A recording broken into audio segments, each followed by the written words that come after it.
Torpor, welcome in. Congratulations on being officially the fastest thing alive, claiming first in the chat for this stream. I hope you're doing well today. Hello there. Hello, Soul. Welcome in. Hope you're doing well. You'll have to forgive me. I was going to dress up in a fancy Halloween costume for this Halloween party stream, but frankly, I'm very tired and I don't have a Halloween costume. Things have gotten away from me. A lot of things have gotten away from me because I was also going to set up a command before this stream so that I could sort of rep the panel show that I have guested on. So seeing as I haven't set that up yet, I might just chat with you folks for a little bit whilst I do that. 'Cause, you know, I'm kind of hyped about it. 'Cause I was in a thing. And it was big and scary. And, go.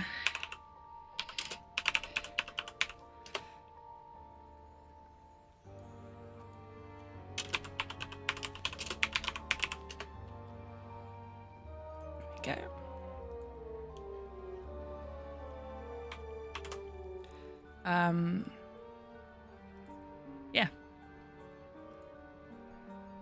So, don't mind me. Just, setting that up now.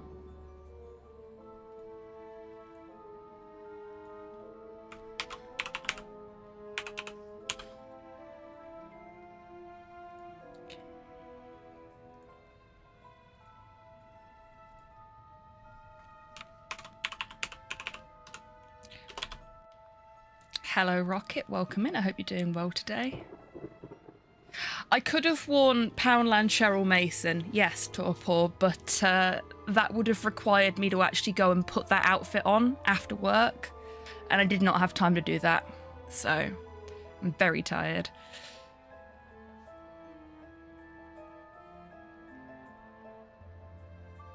If you think about it, our skeletons are all wearing moist flesh suits for Halloween. Bravo, Soul. Thank you for making me feel better. Hey, Tabby, welcome in. I hope you're doing well today. Hello, Titters. No worries at all. As always, there is never any requirement to actively participate. This is obviously a game where folks can do that. And anyone who says otherwise is wrong. Buff, Cypher, welcome in. Hope you're both doing well today. Happy Halloween, everybody. Yeah, I'm very tired today. Between you, me, and the 4 internet walls, the thing that I'm setting up the command for at the moment, we did another episode taping yesterday, and it has completely fucking sapped all my energy. Like, it was a really good time. I had so much fun. But Monday is normally my quiet day. So not having Monday as my quiet day and then not having Tuesday as a quiet day to recover from Monday, my brain is just like, the fuck's wrong with you, man? Hey, Ash, welcome in. I hope you're doing well today.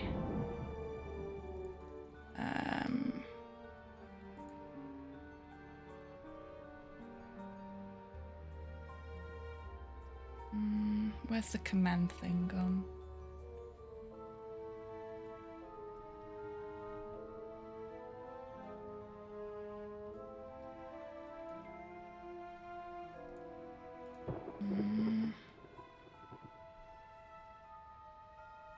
There it is. I have too many commands. It's so hard to find anything in this list.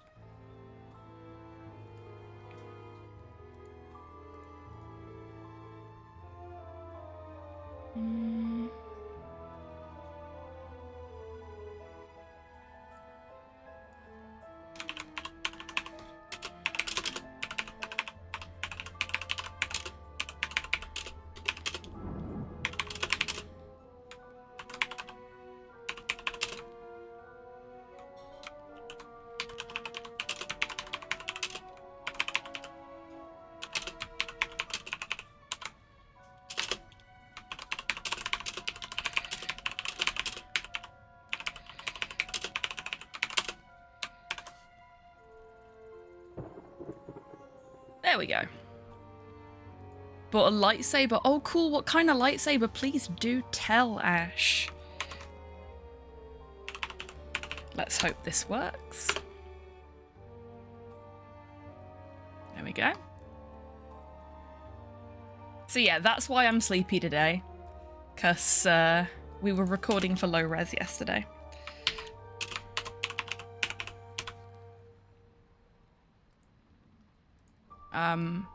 But this should still be a fun stream, I hope.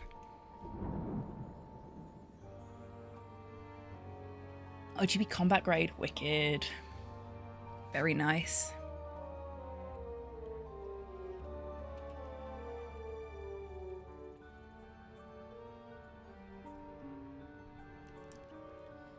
You see, personally, I'm partial to a green blade.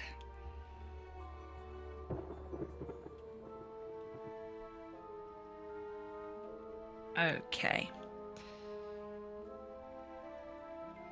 So it can be red or an equally elegant purple. I like that. Well played, Ash. Okay, we've got one person in already. Good stuff. There we go. So I may not be dressed up, but my avatar is. I hope that's a suitable consolation. And we get to watch the Murray drop. I don't know why it insists on filling the jar with Murrays every time. It's not supposed to do that. But I've already reported a bunch of bugs with this specific tip jar to Stream Elements, and they were just like, yeah, you're the only person that's actually noticed any of this.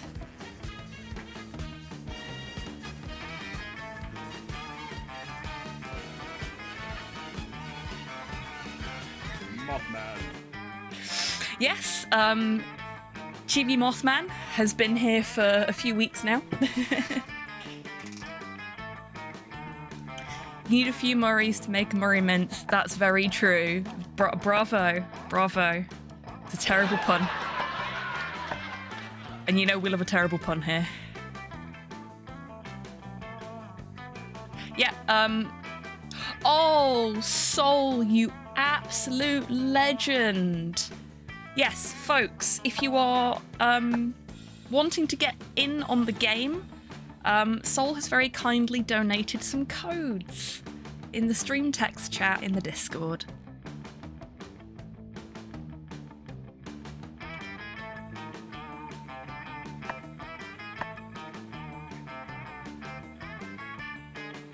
Fair play, Ash. Yeah, so we can have a maximum of 4 players, so 3 of you folks and 1 of me. So if anybody else wants to join, by all means, please feel free to do so. The ID to join is on the screen.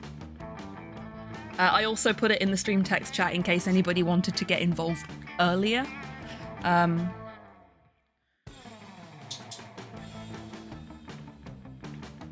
You're still welcome to join if you want, Cypher, because, well, we have to take turns anyway, and we're perfectly happy to wait if people do want to join in, but they've got other commitments.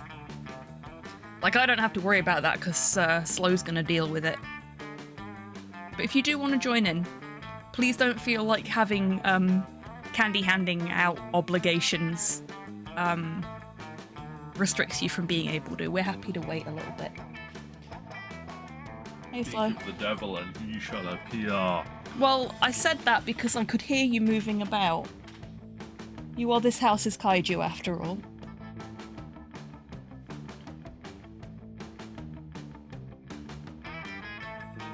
Yes, Tabby did want to join in, though whether they're in a position to do so or not.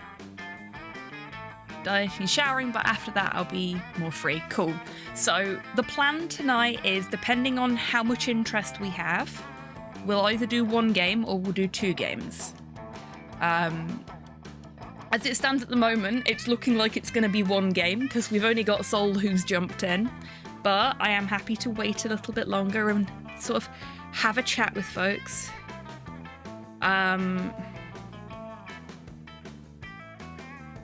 Oh, fuck off, Cypher. That's not true. I am average height. Sloth's just freakishly tall.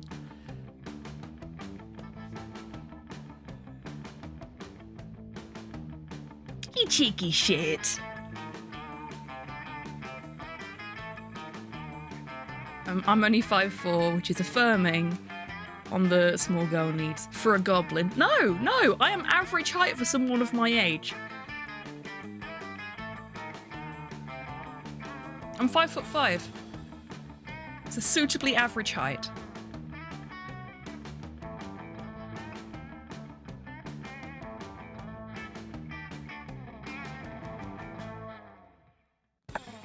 Which still means that I come up to Sloth's torso because he's like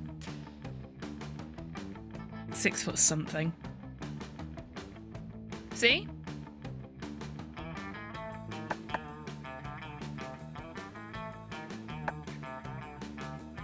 So, does anybody else want to join? The bully is negated, not everyone is taller. Okie dokie, Tabby. I will be showering after the stream as well, so... Shower buddies. Maybe not. That sounds weird. You know what I mean.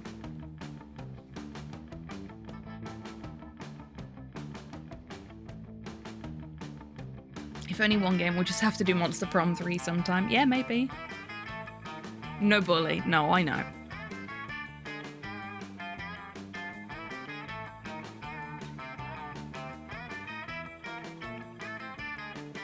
I know. And when I tell you to fuck off, you know that I mean it with all the love and respect in the world, but also fuck off. So it's fine. No, you do not. All you need to do is pop in the ID code that is on the screen where my cursor is. I will waggle cursor. There we go. Should I though, Cypher? See, the thing is, it's one of those things where if you're friends with somebody, you know where the boundaries are and what you can say to them. And the longer you've been friends with someone, the more well established those boundaries are. Like, there are some things that I would say to my IRL friends that I've been friends with for a decade or more that I would not dream of saying to some of my more recent friends. Because I don't know if I've established that boundary appropriately yet, if you know what I mean. And then there's DMAC, who I will just rip the shit out of at any given point, even though we've only been friends for a few years.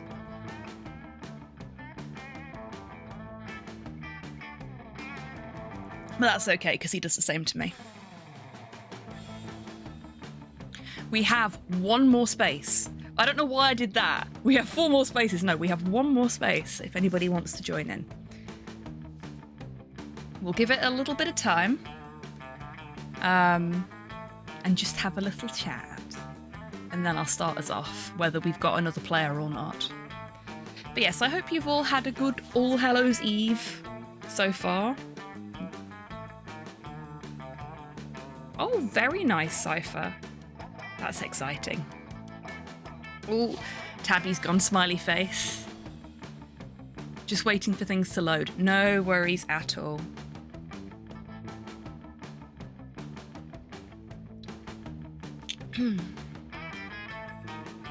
I just keep looking back at my saber and vibrating. That's fair.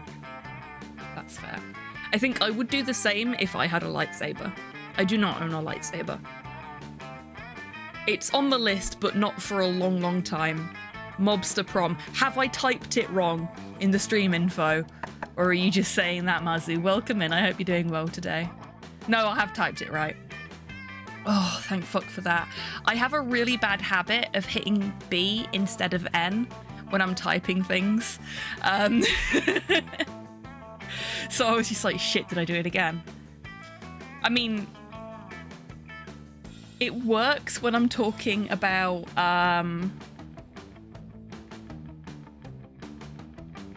oh, fuck, what's it called? Like a dragon. Yakuza. Because that's Dragon Quest mobsters. Happy Halloween, Mazu. Happy Gothmas, everyone.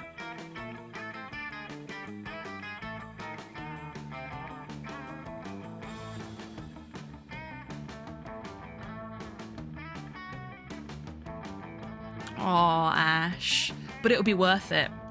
It'll be so worth it. Downloaded Ishin off of Game Pass today. Excited to play it later. I didn't know Ishin was on Game Pass. I'm going to have to get it. Happy Queer Christmas. It is kind of a queer Christmas as well, isn't it? Yeah. Awesome. Yeah, I've wanted Ishin since it came out as well, but kind of expensive.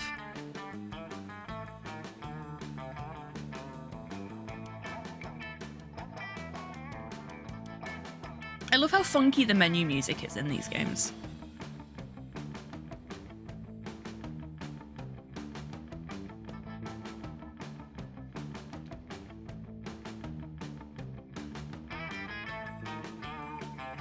Expense plus I cannot read Japanese. I mean, neither can I, but that wouldn't stop me.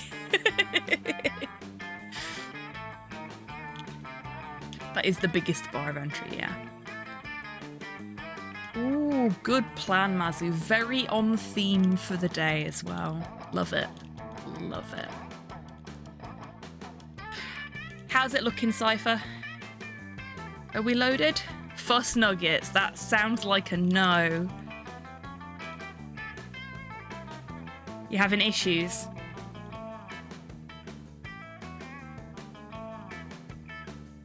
You uninstalled it.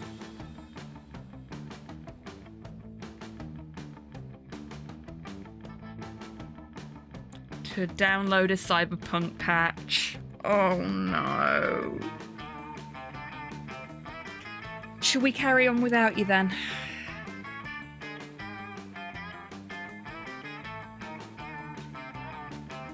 That's exactly what it was meant to be, Ash. But I read it as written in case Cypher was trying to be polite.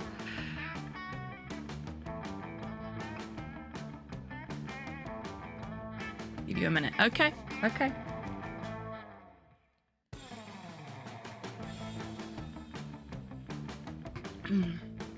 I don't know who any of the characters you can date in this one are, Ash. So that's a good question.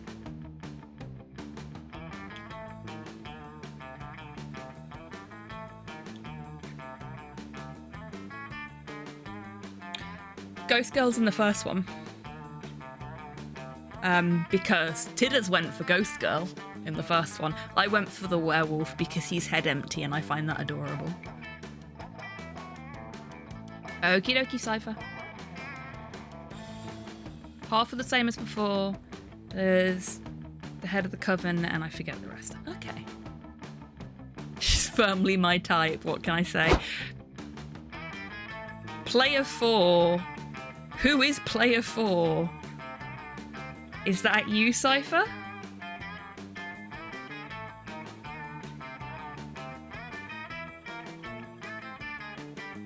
I gave up on the Cyberpunk patch as it repeatedly failed verifying. Evidently, it may require a graphics card update to install properly. Oof. Yeah, that sucks. Cool. Right. I think we're all ready then. Time to unfrowny face my frowny face. Okay, a full game is 120 minutes. Short game is 90 minutes. Let's go for a short game because it's probably going to be longer than that because of, you know, it being Halloween and some of us having door duty, etc. Also, we're streaming this, which means I'm going to be stopping and chatting all the fucking time. Ah, Camp Spooky. The stage of some of our dearest summers. Back then, we were young and unafraid. With school far away, everything seemed possible as the sun embraced us on our way to camp. Summer has that distinct power, doesn't it? You live for the days, while the nights inebriate you with possibilities.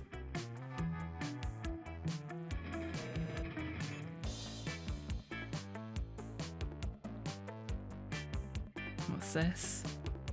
Refinement is about as far as it's possible to get through. Aww, you're refined in your own way, Tidders. It's like life could take a turn at every corner. And for us, it did. Who are you? Oh, yay, we get the same choice of characters as before by the looks.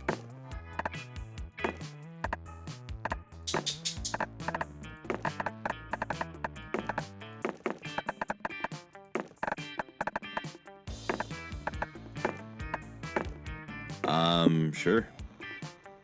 Ooh.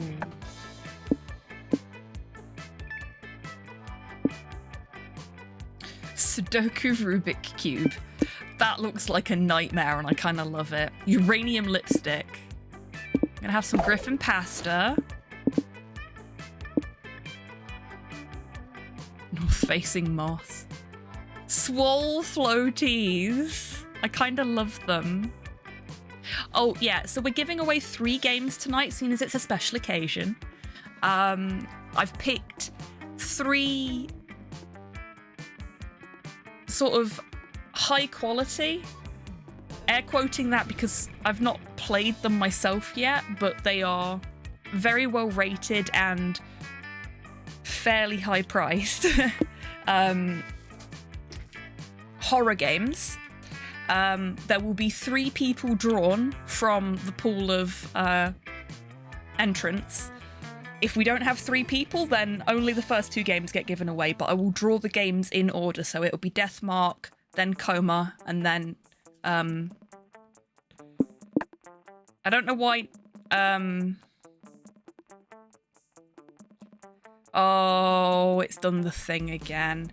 Okay, so none of the links work.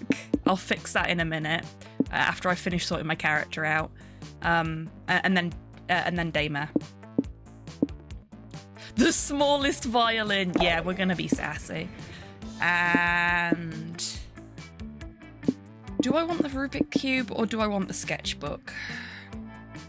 I don't want the comb. Sketchbook. Right, that's me done. So whilst our player 2 is choosing their character, hang on a minute. That one on the left's from, oh fuck, what's it called? Helltaker. The Helltaker chick's in there, what the fuck? One by one, they'll all join my harem.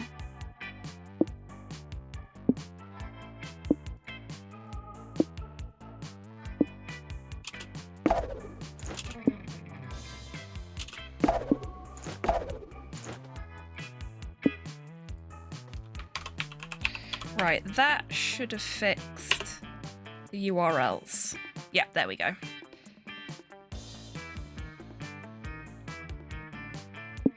Oh yeah, Helltaker's fucking fabulous. I love it. I haven't 100%ed it, but Slow and I played it on stream a long, long time ago. When I was playing through Mass Effect on stream with Slow sat with me.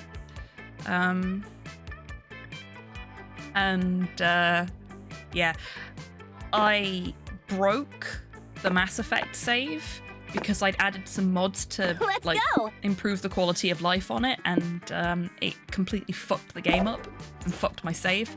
So we played Helltaker instead.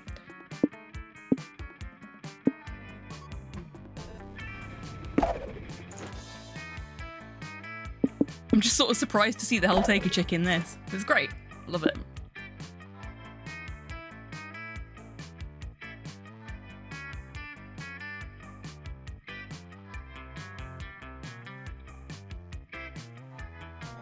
Well, I guess we know who Cypher's gonna be.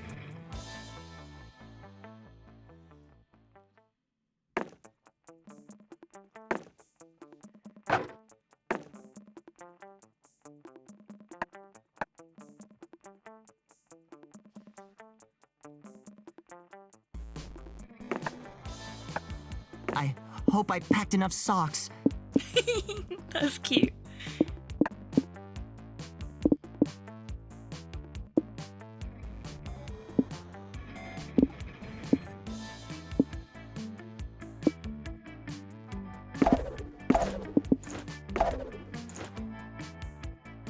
A book about mushrooms was the only one of those I managed to catch there. One might say that the monster prom had hardened us on the highs and lows of love. But no, in love, we're always absolute beginners. You know, like the David Bowie song. And summer camp was no different. No one talked about it, but the idea of a summer love loomed over our heads. Close to last day of camp, there was a meteor shower happening, just 2 weeks away. Trick-or-treaters turned up at just the wrong moment. Oh, it's fine, Cypher. Don't worry about it. Did you have any cute costumes? Like, I don't think we're going to get many trick-or-treaters here tonight. But if folks do get trick-or-treaters, please do tell me about their costumes. Everyone knew that if you were into someone, you were going to watch that damn thing together. And so, a silent yet powerful pressure invaded us. It was the monster prom all over again.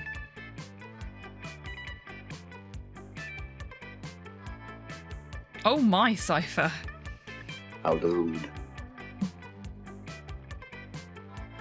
Everything seemed uncertain. Everything but one thing. Whoever we were asking on a meteor shower date, it was probably going to be one of the 6 coolest people on that bus. Priorities in it, apparently, yeah. Joy Johnson Jojima? 23. A badass witch who wanted to chill a bit after saving the world countless times. Is she a JoJo? I think she's a JoJo. Aravi Mishra, 22, a hot-headed adventurer possessed by a curse who had turned out to be the most annoying roommate ever. Calculester Hewlett-Packard. Version 1.1. She's a JoJo. She is a JoJo.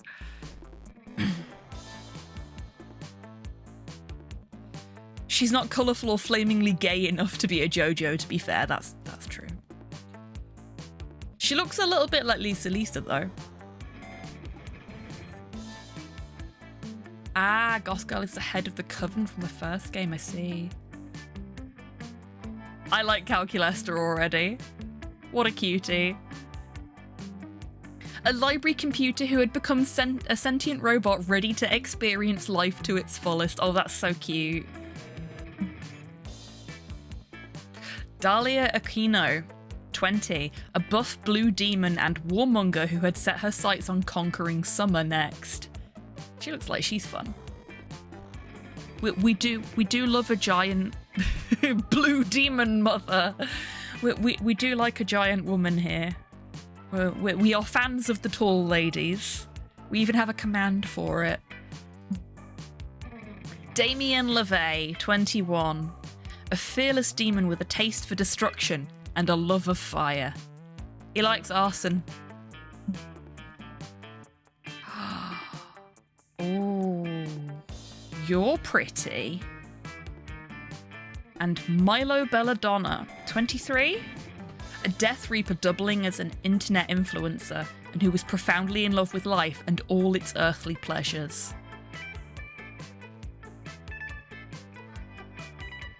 Calculester is available in the DLC for the first game. Cool. Milo is a really cool design. The bus trip was long, and all of summer could be shaped by the first step. Well taken. I like Milo even more than Damien. Yeah, that's fair. And so it was clear. It all came down to breaking the ice and causing a good impression with the right person. Time to break the ice. Which of these would be your favourite TV show?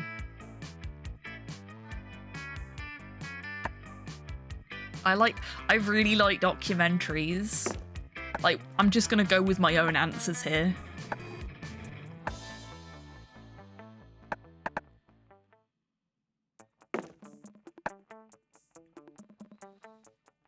Who doesn't love a documentary though? Yeah, exactly.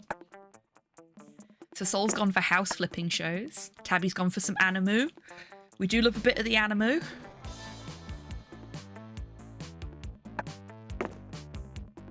cheeky little 3-hour documentary about a bridge, anyone? Yeah, exactly. You enjoy documentaries as well, Hobbs? They are my favourite television medium too. Oh, yay! I really like Calculester's shirt. Also, his face. Look at him. What a happy little boy. We're screenshotting that for later. I recently watched a documentary on all the perils of summer camp in preparation for this trip. It's too summery. No, I like it. I like a good Hawaiian shirt. I actually have a Hawaiian shirt from Hawaii. I wear it for work sometimes. Did you know that in 2017, an estimated 1,600 American children went missing while visiting national state parks?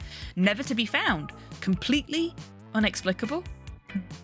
Such is life, I suppose. But perhaps if you and I stick together, Hobbs, we will not become an inexplicable statistic. Maybe, if we're lucky. Not becoming an inexplicable statistic is one of my major goals this summer. Calculester, I love you already. I have known you for like 3 seconds, and I would already kill for you. Ooh. Soul's gone for the pretty boy. Love watching the poor destitute customer's life get completely turned around by a renovated living room. That's harsh. If only more of life's problems were so easily solved with a fresh coat of paint and a new appliance. One can dream. In any case, I can't wait to flip camp with you, Soul. Oh my.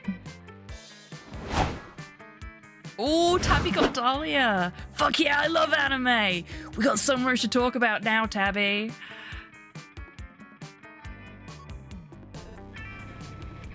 Hot.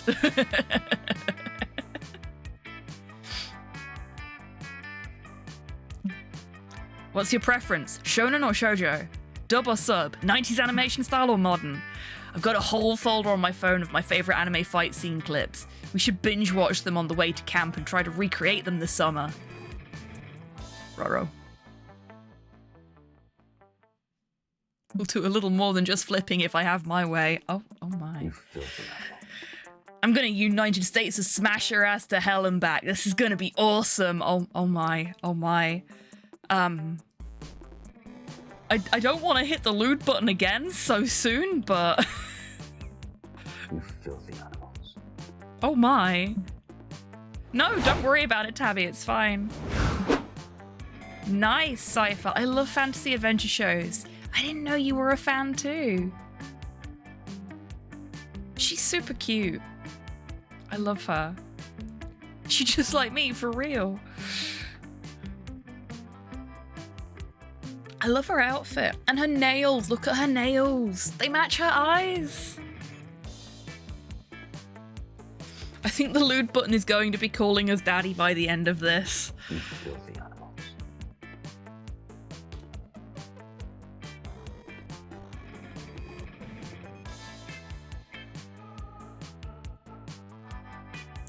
You're in control here, Cypher. Just so you know. God, she is so goals. She's very pretty, isn't she? Have you ever watched The Coven? It's an awesome program, super action-packed and turbulent. Also, I'm the star of it, so it's bound to be amazing, obviously. Okay.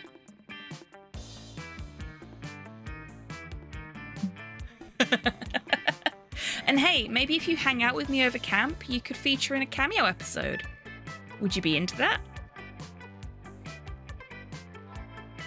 She's very nice. Oh my. Everyone is thirsting after the witch. We only had 2 weeks left to woo our crushes and conquer their hearts. But as I already said, we were young and unafraid. And we were ready to start. Well, if it's a beach episode... Let's go take a nap. Oh, it's me first. Taking a nap does sound like a good plan. Okay, so we have the camp dome, the manor, the scout HQ, the woods, and the lake. I think I'll go to the woods. Look at the squirrels! While hiking through the woods, you're approached by an NPC who has a quest for you.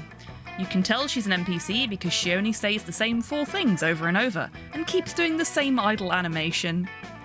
Oh, they're so cute though, aren't they? Look at their little faces! Personally, I'm thirsting after the Reaper. You know what? Me too. Kind of like the Hexed Girl. Yeah, that's fair, the Hexed Girl's pretty. The NPC's quest is to deliver a very important scroll to her father. She makes it extremely clear that no one else is allowed to read it. Terrible things will happen. You read it, of course. Turns out it's her father's secret recipe to the perfect peach cobbler. Looks like her dad is never going to make that famed dessert in time for the NPC family potluck, because you eat the recipe scroll and gain 2 smarts. Learn by eating. It's a beautiful day at Camp Spooky, and Calculester is taking the opportunity to show off his succulents. Buds are lovely and important. You see, friend Hobbs, I did not want my succulents to feel left out of the camp spirit, so I have been making each of them tiny, Camp Spooky appropriate outfits.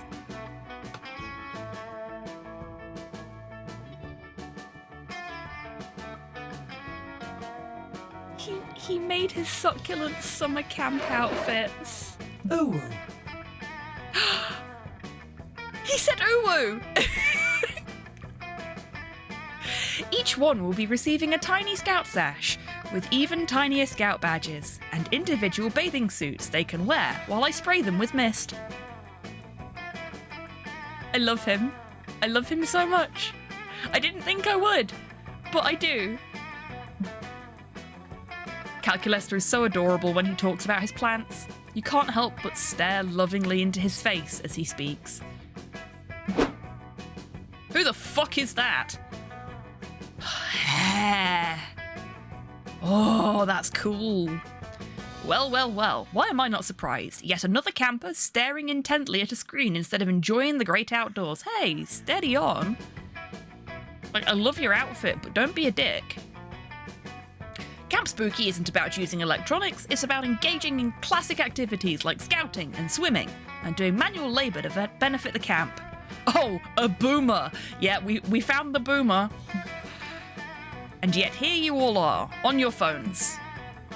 You explain that Calculester is not, in fact, a phone, but rather a sentient being and, in fact, a fellow camper under her charge. Friend Hobbs is right.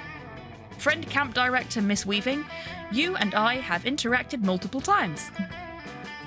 That's what students and their phones always say to try to justify their technology addiction and neglect their real-world responsibility. You've left me with no choice. I'm afraid I'm going to have to confiscate all screens from you until you've kicked this nasty habit. But his face! Get the fuck out of here, Boomer Spider-Woman, you bigot. I know, right? Quick as a flash, Camp Director Miss Weaving grabs Calculester and starts trying to put him in her pocket. The fuck is your problem, lady?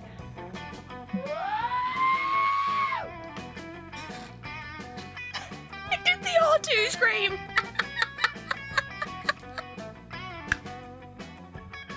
Bad touch. Help! Help! I am being kidnapped!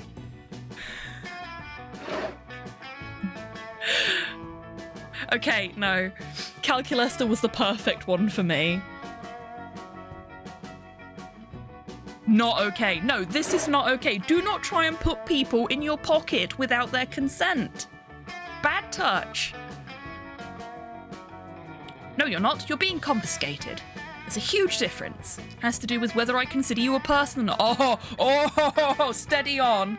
Fucking steady on, lovey. Error! Error! Oh no! He actually errored out. Rescue me, friend Hobbs. Rescue me from friend Camp Director Miss Weaving, who is not being a good friend at all right now.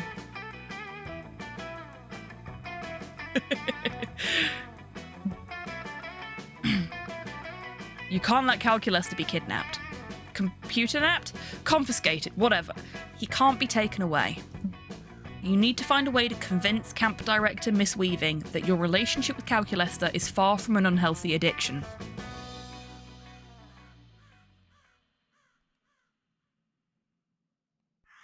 Oh my, Ash. Yes, Steggy mentioned that in the Discord earlier. And I must admit, it's a name I recognise, but I don't know why. YouTuber? I'm bad at this. I'm really bad at this.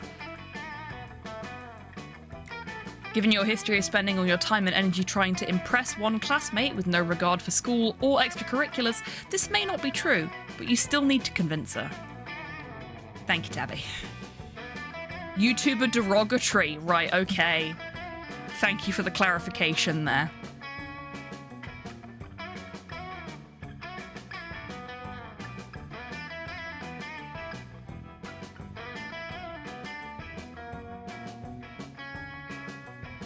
Oh, okay. Okay. So, not derogatory. It's hard to tell sometimes.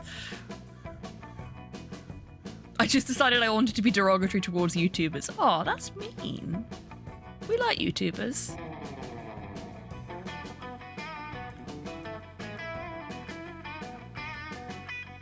Show her a really unhealthy addiction by digging up your old Garfield conspiranoia blog.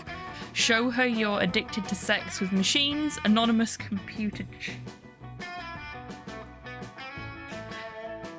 Sex with Machines Anonymous computer chip, which proves your relationship with robots has been healthy for 10 months.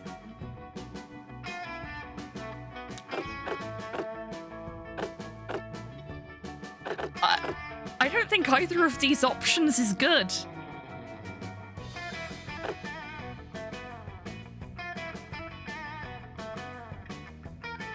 Show her the robot chaser chip. Forgot how thirsty this game was. Robot chasers. Okay, fine. You want me to be a robot chaser? Fine. Ah, yes, the RoboFucker badge. Fuck it, why not? Not so charming. Yeah, I thought that might happen. Ah, I see you carry a computer chip from Addicted to Sex with Machines Anonymous. Recovery group pioneered by reformed robot fucker Isaac Asimov. Oh my god.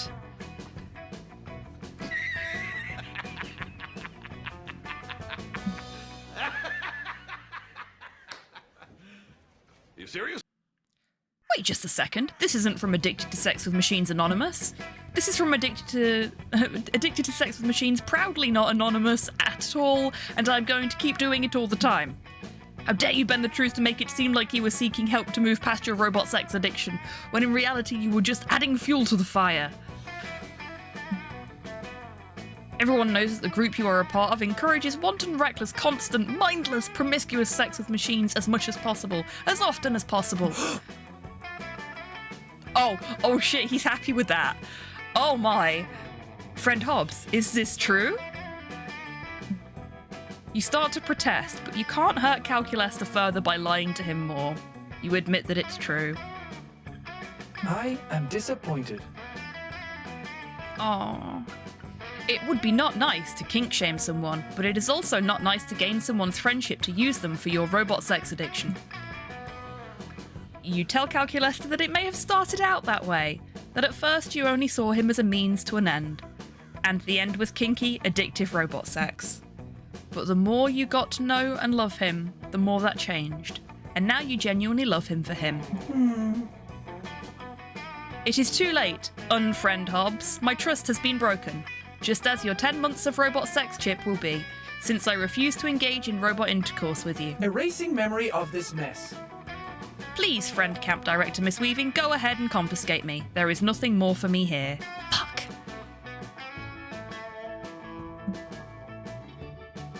Thank you for your cooperation, Mr. Hewlett-Packard. Hopefully this will teach Camper Hobbs a valuable lesson about becoming addicted to robot sex. And here I thought I was simply encouraging less screen time for the sake of ocular health and engaging in traditional outdoor pastimes.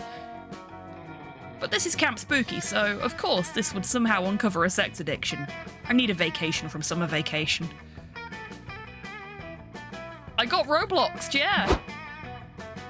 And you need a vacation from her needing a vacation from her vacation.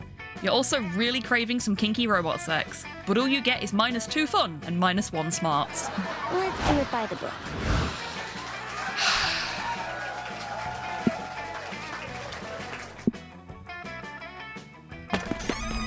All to the manor, and Soul's already got their tits out. While wandering the haunted, you put up a good fight, but there's just too many of them, and now they run away with your immortal soul. Oh dear. That's not a good start. Luckily, you always knew this day would come, and you replaced your immortal soul with a Beanie Baby years ago. Fair. Good foresight on your part. You gain +2 boldness. Congratulations, Soul. Later, you're wandering through the camp looking for Milo. Your therapist said you need to spend time, contemplating mortality. Got a gig. Oh, hey. I'd love to chat, babe, but I've got a gig. Actually, why don't you come along? It's a lovely day for reaping, and you just get the privilege of watching me work. Oh, hell yeah. Watching Milo lead Soul to the afterlife? That's gotta count as emotional reflection. Hello, darling. Hello, little soul. I'm Death. You can just call me Milo. Here's the bad news. You're dead. But the good news is, I'm going to take you to the afterlife. Let's go. You, Death, you have come for me, but first you must listen to my tale. 'Tis a tale of woe, of strife, of courtly ambitions, for I was the Grand Meister. Ugh, another dead person with a tale. They always want to tell you a tale. People just don't respect a Reaper's time nowadays, you know? I served the venerable Mer-King as Grand Meister. Days ago, the Mer-King was attacked in his sleep. He survived, but he became obsessed with the idea that the attack had been a coup. He killed me in his paranoia. But I saw the attack with my own eyes. The Mer-King was not victim of a coup d'etat. He was attacked by... I didn't see.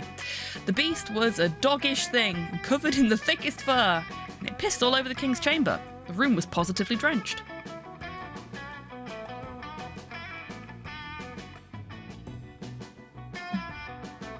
I'm surprised nobody's commented on the fact that the king of the Mer people is called the Mer-King.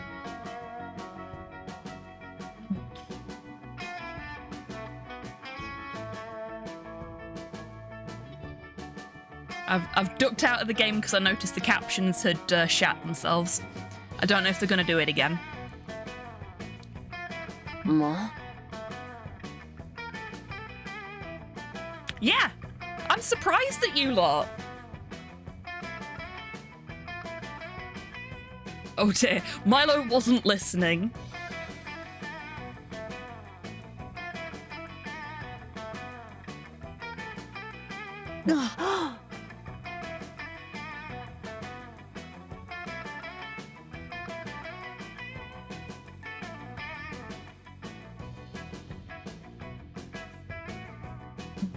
I have no excuse. It's fine. One of us was bound to spot it, it just ended up being me. Make some space for Dahlia! Oh. Oh no. 4 years ago I made a deal with that guy. He swore that I could have his soul when he died. Oh no. Oh no. Hello there. For Pogs. He sold his soul for Pogs.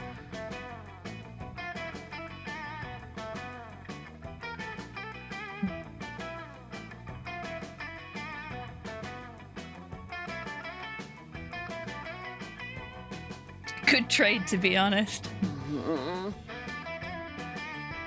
Oh, now Milo can't do that job.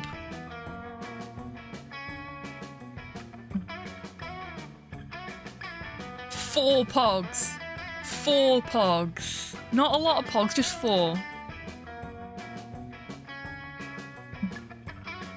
Dahlia got this guy for a fucking steal.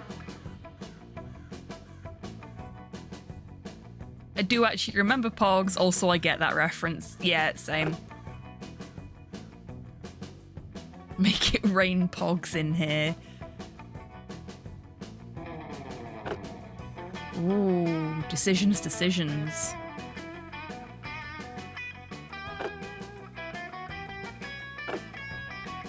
You're OP! An entire Soul album. Oh no.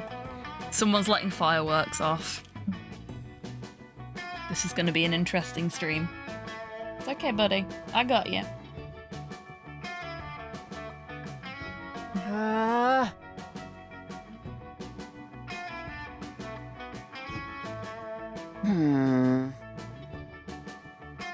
Aretha Franklin is a Soul Reaper. Really? I nearly said Soul Reaver and was like, no, that's the wrong game. Huh?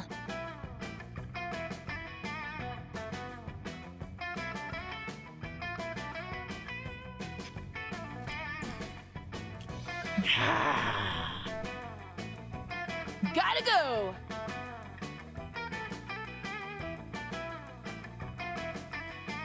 Ha! Amazing.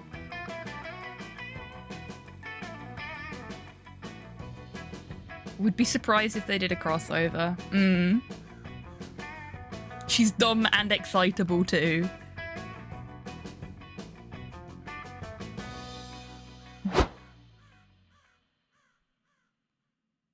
Oh yeah, that's really weird. Life. Thanks for pointing that so out, Sol. Beautiful. We should do a collab.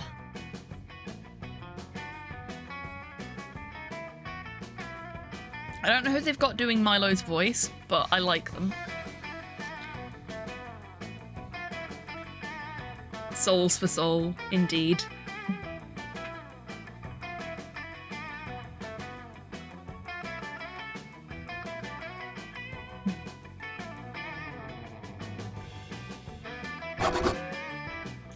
+2 charm, +1 fun. Congratulations, So Sol. many places to go! Ooh.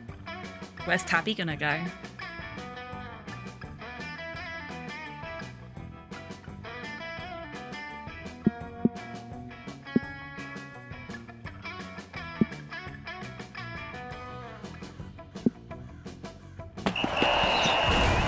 Oh, that's cool.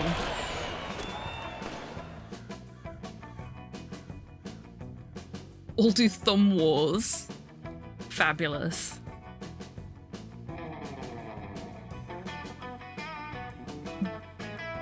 Means the campers are waging war against the Thumb Warriors, the supernaturally buff thumb monsters from Camp Thumb. It's surprisingly terrifying. Oh my god, this game is so silly.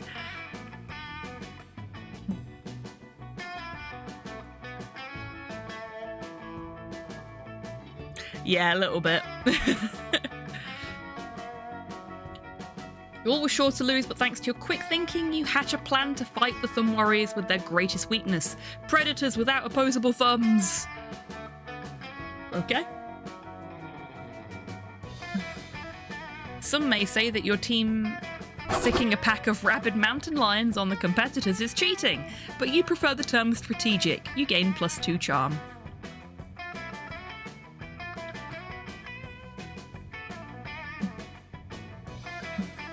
After that, you happen upon Dahlia messing around in front of her tent.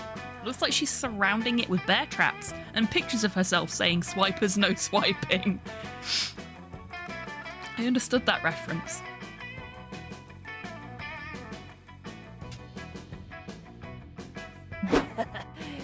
Hello Amelia, welcome in. I hope you're doing well today. Oh, hey Tabby, how are...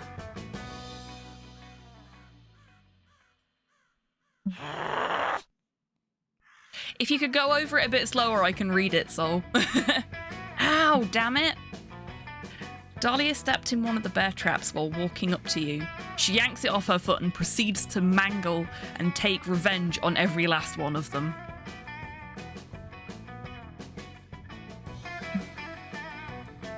Is anyone else turned on right now? I think that was aimed at you, chat. Ugh, so puny. Ugh, should have known those rusty little ankle biters would never work. But how else can I improve my fortress away from fortress? That's a bit of a red flag. Yeah, she's got a temper. Tabby, maybe you can help me. You know, I am an extremely accomplished monster scout, and the badges I've earned are arguably worth more than gold or love. Badge-tastic! Obviously, I can't undercut my natural good looks by wearing them all the time, but I don't like storing them in my tent without any sort of defences. There are Monster Scout badge thieves lurking around every corner, hiding in the shadows, always ready to steal badges. I need to be prepared. Spoken like a true anime fan. You kind of doubt that. But it's cute seeing Dahlia so passionate and worked up about something.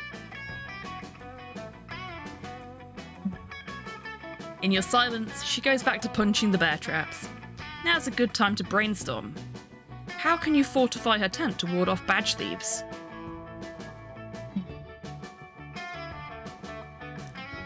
Make a scarecrow out of the corpse of a previous robber. That's great. Just as a warning to the others. Scatter a very alluring 1,000-piece puzzle around the tent. Thieves will get so distracted trying to finish it, they won't have time to steal anything. If her thieves are vampires, that'll work. Oh, that's a cool idea. I have a puzzle here, actually. Oh, the thieves yeah, exactly. You're OP! I bought it to work on between attack waves mid-battle. Never thought it could be used as a tool of war itself. Everything comes full circle. You and Dahlia scatter the pieces. You suggest hiding in a nearby bush to see if anybody falls for your clever trap. Oh, God.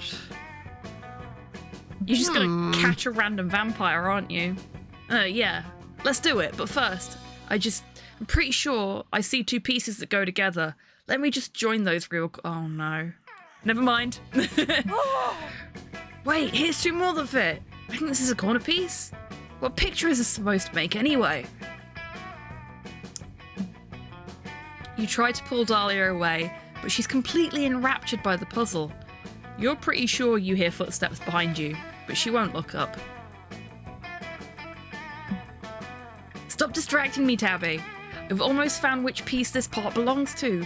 Wait, is this a puzzle piece or is it just a warped piece of tree bark? You're a strong adversary, 1,000-piece hibiscus puzzle for kids and teens, but Dahlia Aquino is stronger. If you won't fit together, I'll make you fit. Dahlia spends an excruciatingly long time solving/mangling the puzzle. When she finishes, she finally looks up and sees that her tent has been robbed while she was distracted. No, my precious badges! Was this your plan all along, Tabby? You're the saddest I see it now. I've ever It was a tag met. team robbery, and you were the distraction. Thought you could defeat me with a puny puzzle, eh? I'll show you a distraction with my fists. Not a fist distraction. You hate those. You reach into your bag, pull out another puzzle, and throw it on the ground in front of Dahlia before sprinting away. The smoke bomb! This is not over. Hey, you can't run from me! As soon as I'm done putting together this picture of Venetian canals, I'll make you regret ever being born! Oh dear. Well, Tabby... -2 smarts, -1 charm. We're, no pun intended, in the same camp here. So... welcome to the Our Prospective Dates Haters team. You can do this. Hello there. Hi, I'm 6'1" and dumb as a brick. Yeah. It's Cypher's turn. Where will Cypher go?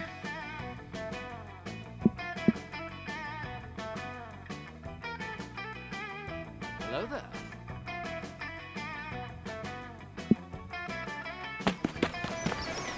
Spend the day playing in the lake.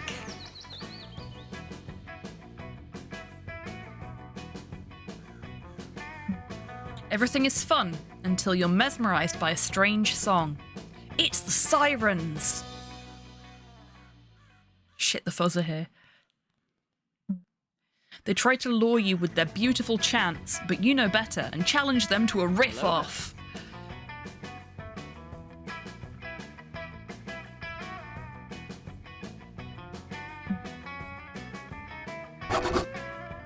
They kick your ass, but you all have fun.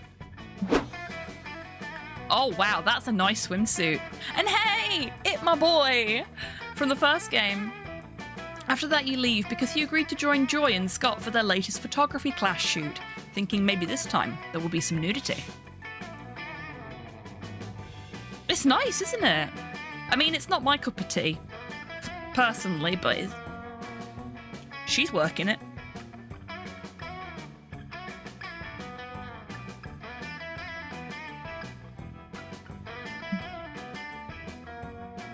Ah! I have a different image. Oh, Cypher? Joy, look! That pink fleshy giant is in another one of my photographs. I think it's following me.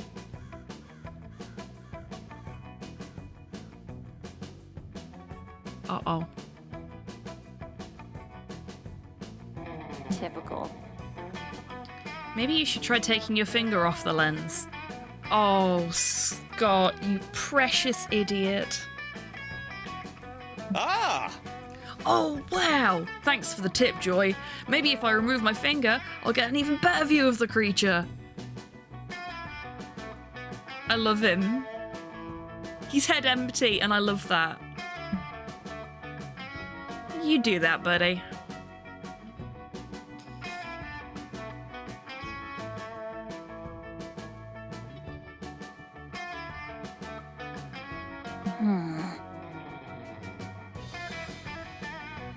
My goddess, Cypher, thanks for coming along.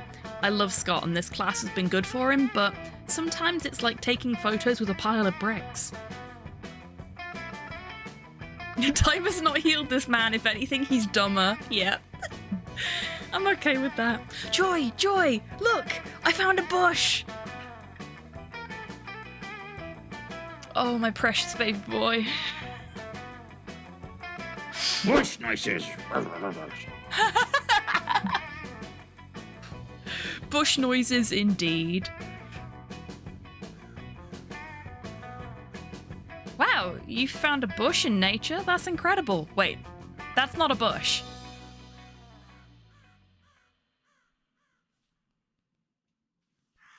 Woohoo! No, trust me, I'm an expert. Oh boy, I'm so No, it's excited. not me. Oh my god, it's a chameleon. Well, you'll have to hold it a little longer. The bush was me all along. Councillor Flodge, Master of Disguise, strikes again.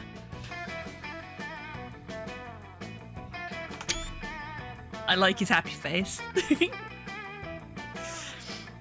We love a chameleon.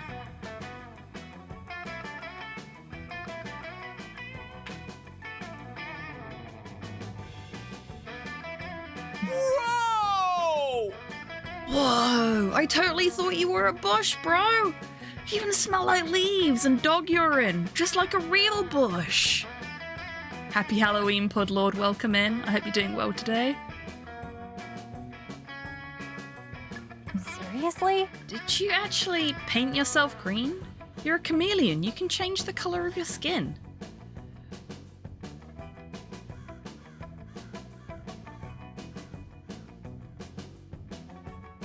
Expert hiding. That would be cheating, Joy. This is camouflage, and you still have a lot to learn. You should come to more of my camouflage classes.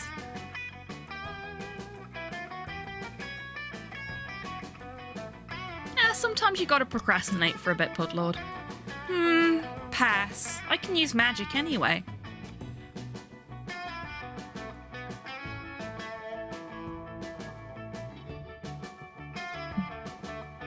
Your loss. You're missing the most popular class in all of Camp Spooky.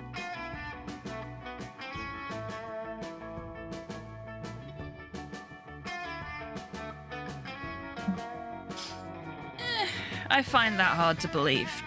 Who's into camouflage these days? Everyone I know is more into being very loud and visible. And annoying, if I must say.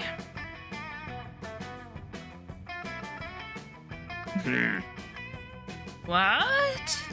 People not into camouflage these days? Well, well, well, if that's true, how come 5 campers came to me the other day to learn how to camouflage themselves to sneak into the camp showers?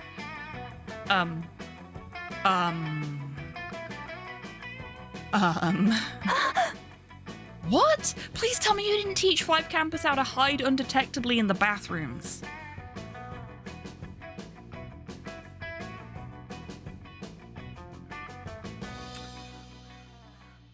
You just got flashed. Of course I did. I'm a great counselor and master of disguise. I wouldn't let down some fellow camouflage enthusiasts. You fucking idiot.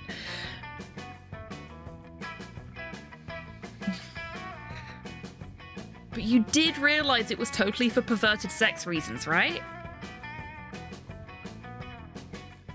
Does anybody know if these camp counsellors have been CRB checked? Oh.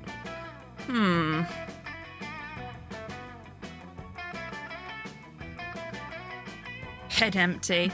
Yeah, but not in an adorable way like Scott is. You're right, Joy. Now that I think about it, it's quite clear they wanted to camouflage for perverted reasons. And you let that happen.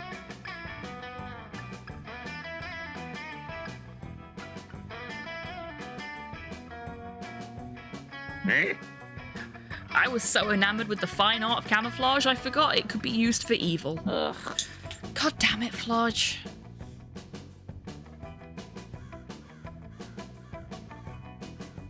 The world is at risk again. Come on, Cypher. We've got to find a way to flush them out. This is an emergency. Cypher on the hunt for some perverts.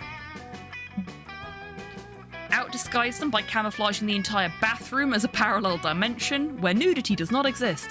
Scare them off by recruiting their parents to come have sex in that very bathroom. Oh god. Neither of those options really appeals. Got to admit.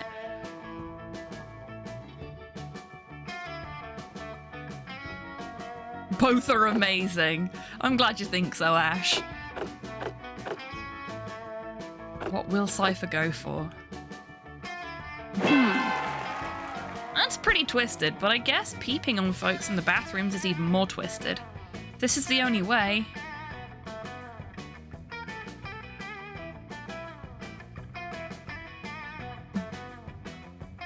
Such a twist. And again, we have no choice. We just need to track down some perverts. That's easy. I've got the names of all those campers' parents right here. Rocket only speaks in centimetres. Yeah, the UK does things really backwards when it comes to measurements. Isn't handing that information over to us some sort of huge breach of privacy? Yes. Yes, it is. That is a massive data protection Invisible risk. and Maybe, indivisible. but they didn't want me to share it. They should have disguised it better. Here you go. Oh my god.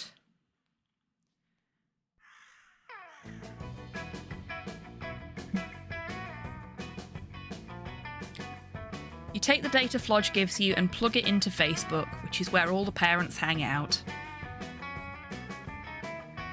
This is true. Hell yeah.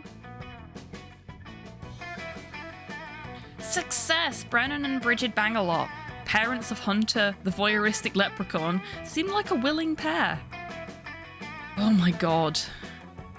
Hunter bang a lot, the voyeuristic leprechaun. Great name. Maybe a bit too willing. They just asked me if there's a limit to the number of sex toys allowed at camp. Okay. Oh well. Adversity makes strange bedfellows, I guess. Did you know Shakespeare coined that phrase? Huge pervert. Hey, Cyborg, welcome in. I hope you're doing well today. You'll take what you can get. Within hours, Hunter's parents are at the camp carrying out something. Probably don't want to know. Shouldn't we tell them their son may be in those bathrooms? No. Make him suffer. You tell Joy that they will certainly flee before the action really starts, or so you hope.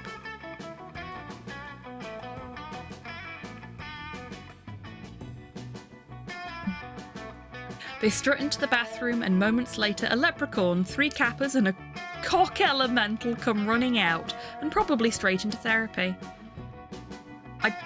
I don't want to know what a cock elemental looks like.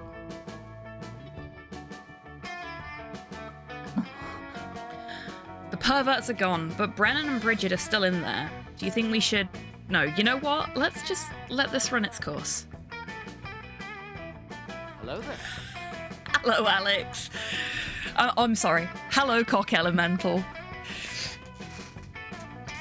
No one can use the bathroom for the next 7 hours, and afterwards, many campers insist it's haunted by bang ghosts. That's called semen, kids.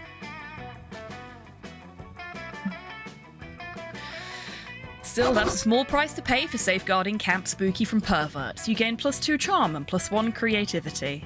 Congratulations, Cypher. I hope you're doing well today, Alex. Happy Halloween. No, this is a very horny game. It's hornier than the first one.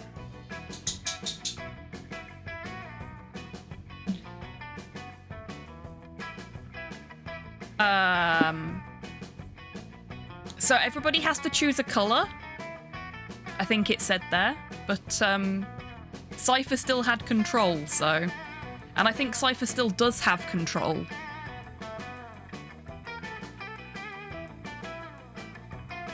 Yeah, Cypher still has control. You're in the lake having a good time when the lifeguards start waving a flag. Player order is decided on how worried you'd be if you saw a flag of the chosen colour. Start debating now. That's really annoying because I deliberately selected it so we wouldn't have to do any of the voice comm shit because we're not on voice comms. So thank you, Cypher, for just, like, assigning. I think in future we'll go random. Because it's just easier that way and quicker. Random good, yeah, exactly. Okay, so I've been to the woods and I met the squirrels. I think the only place that's not been visited by anybody yet is the Scout HQ, so I'm gonna go there. Oh, look at me in my Scout uniform. That day in Monster Scouts, you learn to make your very own clothes in the wild. Someone suggests a fashion show, so afterwards you all put on your outfits and show them off. If you'd known that would be the result, you probably would have made something other than a leaf and stick thong and vine-woven nipple tassels. Can we salvage our Robomance? I don't know, I hope so. I'll be really sad if I can't. Yes, so when it's your turn, you are in control of not only, like, the text and everything, but you're in control of any of the interactables on screen, and it shows you in the bottom corner, where my cursor is now, who's currently in control. So that was why I was having so much trouble reading things out when it was, for example, when it was Soul's turn, because Soul was going through the text a little bit faster than I could read it. But I don't have any control over the speed of things moving when it's not my turn. Which is fine. There is a bit of lag. Yes, I appreciate that. Yeah, there'll be a bit of lag for everybody, I think. It's just the way it is. Milo's story is probably a necromantic romantic story. Well done, Marcy. Needless to say, nobody will be forgetting your performance anytime soon. You gain +2 creativity. Pity about how... Oh, look how cute he is in his Scout uniform. You spot Calculester fiddling with what looks like a compass. You ask to borrow it because you have a strong desire for any object that contains the word ass. Have to save this. Okay, so I think I save it by not talking about robo-sex addiction.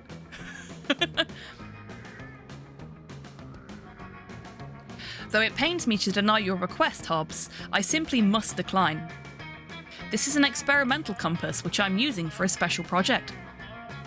Moral comp ass, indeed.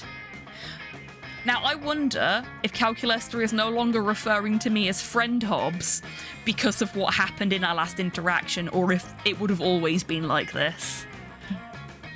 You ask him why his experimental compass has replaced the word north with great job. Is this what people call camping?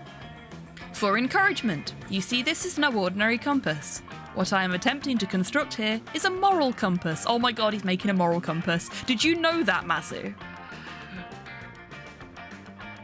I've been unfriended, yeah. During my tenure at Spooky High, and subsequently here at Camp Spooky, I have noticed that many of our peers are, shall we say, morally challenged. It is not their fault, I know. All monsters are fundamentally good. They are merely confused. And possibly sociopaths. I'm psychic. Success! Well, it's the right day for it. So in order to help them know what is right, and hopefully do a bit less crimes, I am constructing this device to help point them in the right direction. The trouble is, whereas ordinary compasses orient themselves according to the Earth's magnetic north, I do not know what ought to serve as my compass's moral north. Every time he does the R2 scream, I am going to giggle. At first, I was sure it should point at Oprah, but then I learned that she's breeding an army of snake people infused with her DNA in order to take over the world. That won't do at all. With so many Oprah snake clones slithering around, the compass won't know where to point. Poor calculus, Lester, if he gives it to Damien. Yeah. I'd let a girl challenge my morals, oh my. Oh, but I have another idea. I can ask you for help. You are clearly a paragon of virtue, as evidenced by the fact that you are always following me around, trying to please me. Shit, I've been rumbled.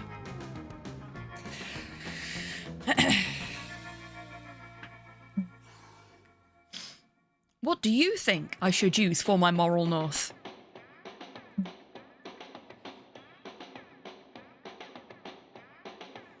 "500 copies of Immanuel Kant's Critique of Pure Reason buried at a crossroads."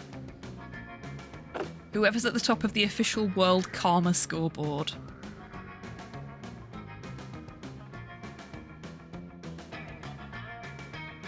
I'm kind... For the reasons of psychology, I am very tempted to go with the Kant option.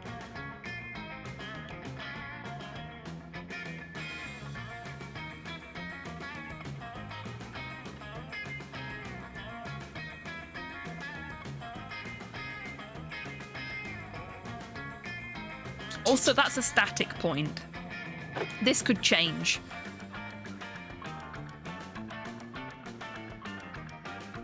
Yeah, go for it, Cyborg. I won't see it until after the stream. Because unless it's imperative that I see it during the stream, I never look at Discord during stream. I'm gonna go with my gut on this one and go for the Critique of Pure Reason. But where will we get 500 copies of Kant's seminal moral work on such short notice?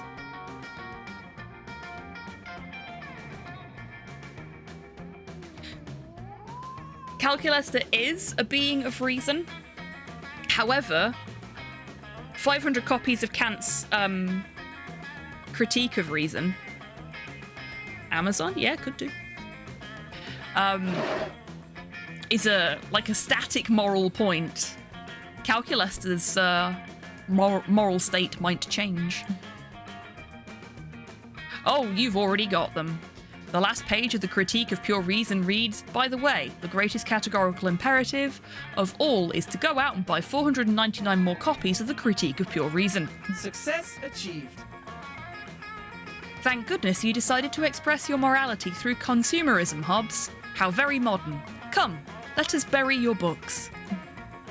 You head out into the woods with a couple of shovels and get to digging. It's nice to share some manual labour time with your metal pal. We're still in with a chance, folks. I haven't completely ruined it. You get all sweaty from the hard work. Cal doesn't, though. So he asks you to smear some of your sweat on him so he can feel included. So romantic. At last, you finish burying all 500 copies. Only then do you remember books aren't magnetic. Dang! But suddenly... Look, Hobbs, my compass is going haywire. And the ground? Is it shaking?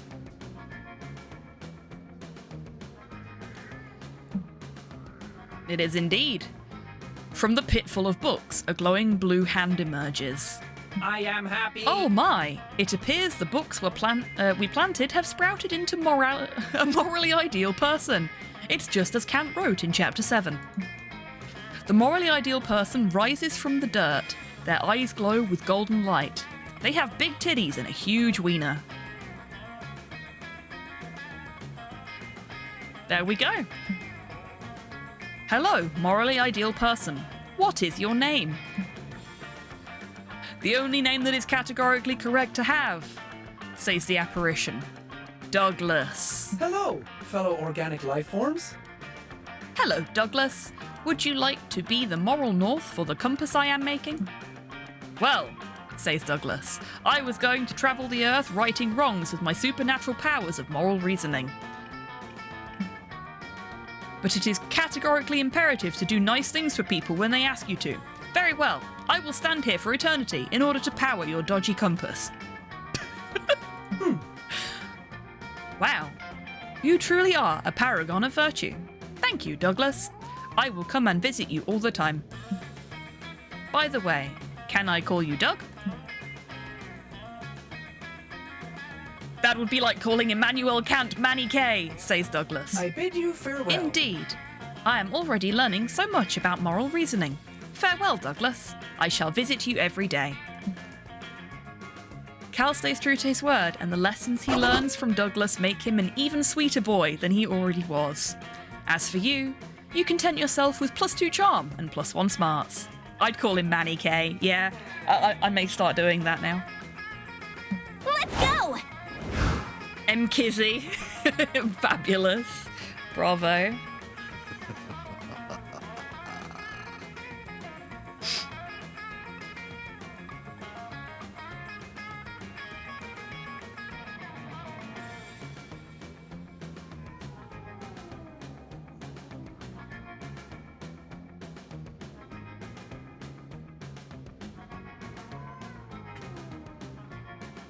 It is the turn of the tabby.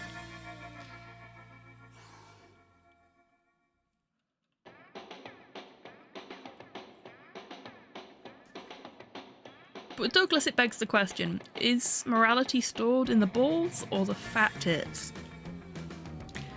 Well, where Douglas is concerned, I think morality is stored in the everything. Definitely not in the fat tits. If it was, I'd be overdosing on morals. Maybe it's person dependent. Like, I'm pretty sure my morality's in my stomach. I say as a belly drum. Like a human Pokemon. Which was super effective. Are you there, Tabby? Have we lost you?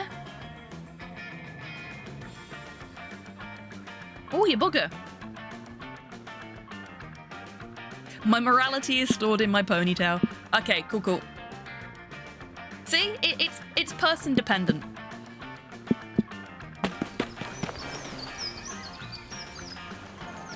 Before you go to the lake, you decide to make the most fun inflatable toy to float on that you possibly can. I love that picture, that's so cute. You combine many of your favourite fun things. Ice cream, tabletop games, watching your enemies fail, ducks. No need to apologise at all, Tabby. The resulting amalgamation is certainly interesting, even if it doesn't exactly float on water. But to be honest with you, Tabby, I was just concerned that maybe like your net connection had dropped or something like that. You decide to name your toy Dr. Frankenfun, or maybe you should name it Dr. Frankenfun's Monster? Just beholding the horror you've created gives you +2 fun.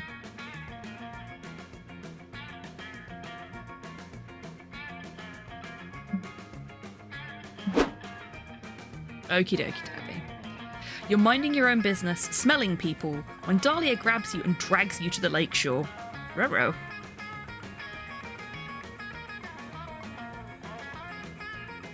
Best summer ever! There you are, Tabby. Once more, I need your help achieving the best summer ever.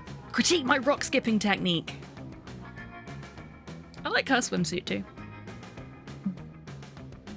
Love being dragged by big demons. Dahlia skips a rock straight upwards. It disappears into space. Moments later, you notice a faint glimmer in the sky.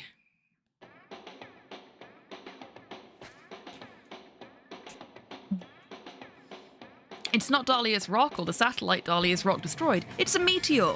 It crashes into the woods on the far side of the lake, turning them into a giant bonfire.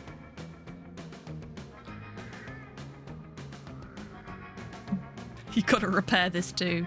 Yes! Ultimate campfire! Quick, tell me some campfire stories, but very loudly! The abs, yeah. You're about to tell her the one about the horny summer campers who finally boinked, when you're distracted by a glowing figure approaching you across the lake. Uh-oh. You got this, Tabby. We believe in you. Greetings, says the figure in a warm, booming voice. It is I, Calor, Herald of Summer. She's got abs she can grate cheese on, she does. Calor, it is an honor to meet you. Can you critique my rock skipping technique?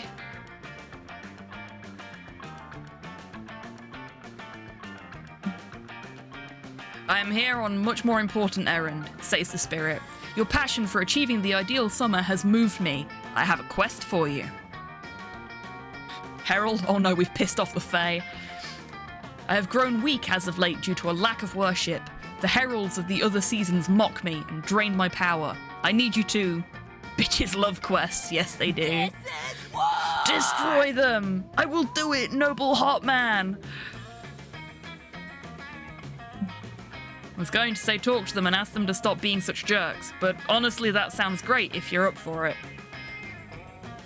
Maybe what you would visualize as an angel. The first herald you must defeat is Vern, Herald of Spring. He's in Florida. Good luck. I make my own luck. Out of blood. Blood! Not Florida, no! It could be worse. Moments later, you're face to face with Vern. Turns out traveling to Florida is easy. You just mix a can of Bud Light and cough syrup and you're there. That sounds about right. Could be New Jersey. Exactly. What's up, bros? Says Vern, while shotgunning a hard seltzer and thinking about boobs. Here to defeat me on behalf of that nerd Calor? Yes! And also to get tan. No, I'm staying here. A good tan is critical for the best summer ever. Oh, okay, no, a good tan, that's fine. I'm at most morally ambiguous. Ha!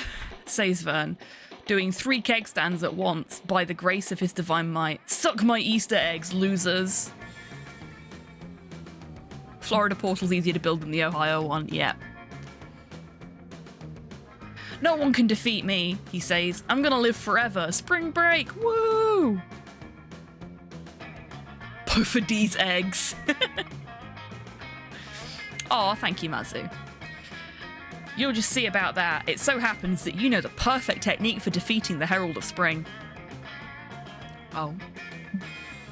Remind him that spring is just a lame opening act for summer, or allergies. What? Says Vern, visibly nervous. No way! A little pollen isn't enough to destroy the mighty spring. Oh yeah? Then how about a lot of pollen? Eat this 50-pound bag of pollen I carry around for exercise/sex reasons. I'm sorry, what? No, I don't want to eat it, cries Vern. I only eat microwave burritos and pussy. He lets out a tremendous sneeze. Hey, Halo, welcome in and happy Halloween. I hope you're doing well today. Hello there. Ha! Take that! And this! Sexercise pollen, oh my god. Hello, Aldo, welcome in. I hope you're doing well today. Dahlia whips out an enormous bag of shrimp and peanuts and starts stuffing them down Vern's throat. Oh my god, you're gonna kill him by anaphylaxis. Vern just like me for real. Ah, he screams. Stop that! Shrimp and peanuts don't have anything to do with spring. This is like the worst death possible. Fucking weeb. Ha ha ha, spring shrimp, spring shrimp, spring season, die. She's really getting into this. I feel like I'm learning a lot about Tabby today. Turns out Vern actually is extremely allergic to shrimp.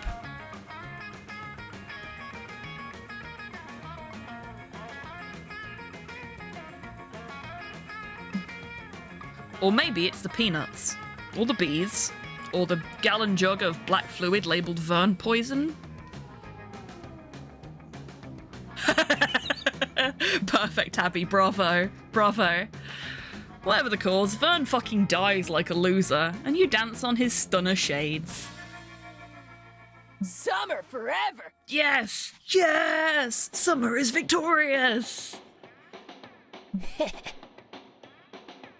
Also, I have quite a few shrimp left over. Do you want to have a shrimp party? Okie dokie, Cypher. Hell yes, shrimp party. You dunk them in the Vern poison. It's harmless to you, and actually quite delicious. You gain +2 creativity and +1 boldness. Let's do it by the book.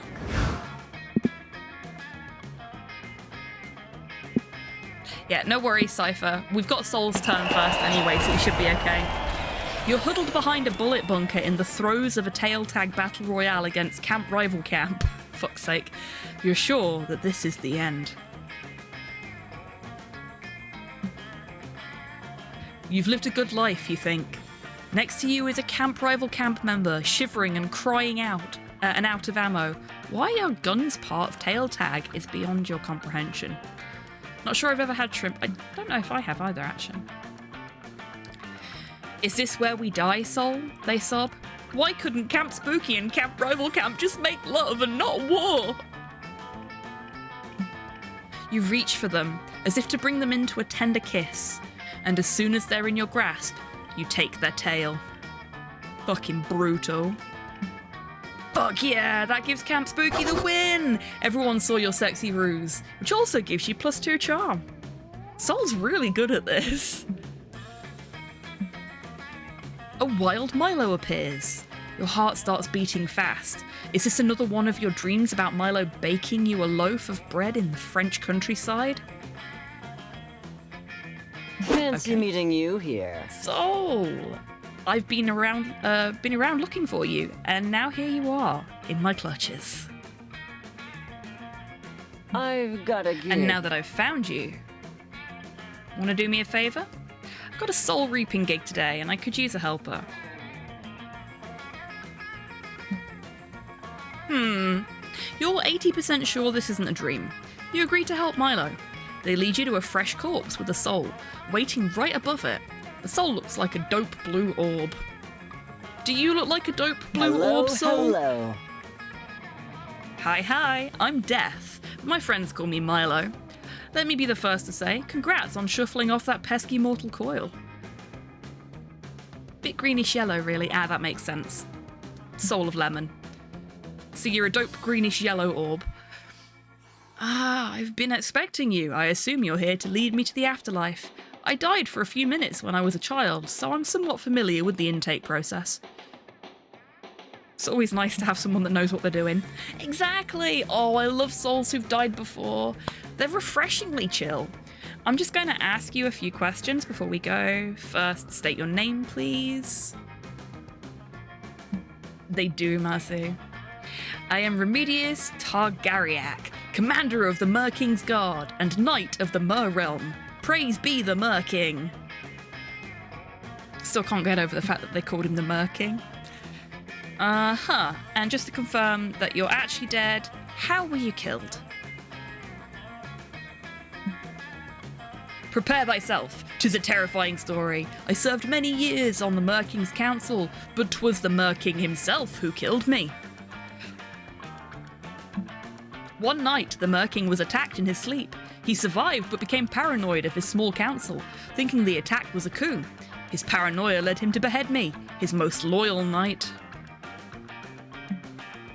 But the Mer King was wrong. Just before my death, I discovered the attack was orchestrated by the Ancient Order, who has authored many terrible acts across history. Man, the Merking is tearing through men at this rate. Really is.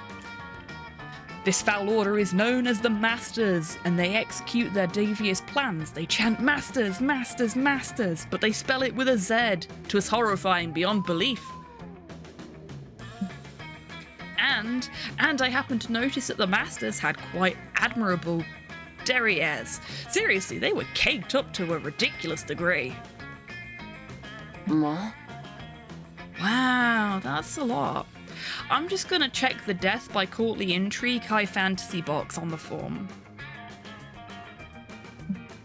Now that we've completed the identity and morality checks, I see that you qualify to choose your afterlife destination. Congrats! Which afterlife would you like to be taken to? Every moment is beautiful. There are infinite afterlives that you can choose from, so really the only limit here is your own imagination. Ugh, that's so poetic. I love my job. Oh, bother. I'm rather unsure. I enjoyed pudding, so perhaps some kind of dairy, or rather maybe an orgy? Oh, but that's so cliche. Egad, let me think for a moment. I have a thing, so... I realise that you are literally contemplating infinity here, but please hurry this up. I have a very strict posting schedule to get back to. My followers need consistency, babe. Looks like Milo is getting impatient. You can tell because they just tweeted, "I'm super impatient right now, lol." Quick, suggest an afterlife destination for this soul. Pudding orgy would be rather interesting as an afterlife. It would, wouldn't it? Very sticky. A big farm upstate with plenty of room to run. If you collected enough karma points, you can redeem them to get reincarnated, like as a sentient burrito or a K-pop star. Oh, harsh. Ah, yes, the big farm upstate. Technically, it's where all dogs go when they get old or sick. But I can pull a few strings and get you on the guest list if you're interested. Oops. Oh no. Oh, that's so cute, Ash. What were they dressed as?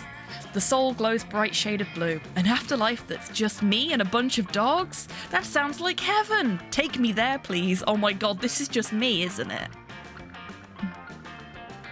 Ah, rejoice. It shall be an eternity of petting sessions and treat giving and WALKS. I'm happy you're happy, little one. Off we go then, on this charming pastoral adventure. I actually had to say it like that because, oh no, he understood. Shit. Hey, buddy. On your way to the big farm upstate, you pull Milo aside. You ask him if it's possible that your childhood dog, Kibbles, is at the farm. Thank you for the treat for poor Thor's soul. Kibbles? What a strangely pedestrian name for a dog. You should have gone with Moonbeam or Mr. Hampton's. Anyway, yeah, I imagine he'll be there, dear.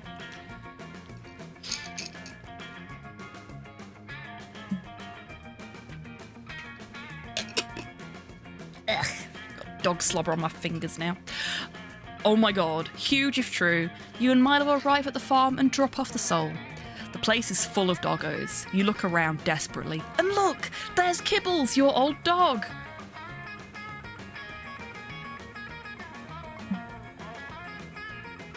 You are overcome with emotion. You run up to Kibbles, excited to finally reunite after 12 years.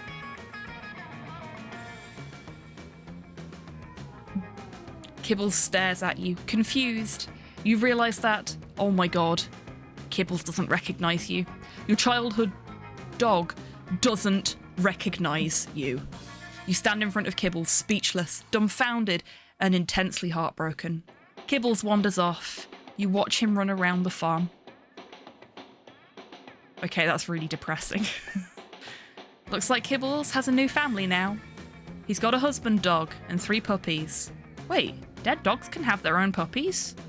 What are the rules on this fucking farm? It's clear that Kibbles has moved on. He's forgotten all about you and your precious childhood together. You have never felt such profound anguish. You weep openly. If you have access to it, now is a perfect time for some hobbies cry in chat. You start madly chasing Kibbles around the farm, begging him to remember you.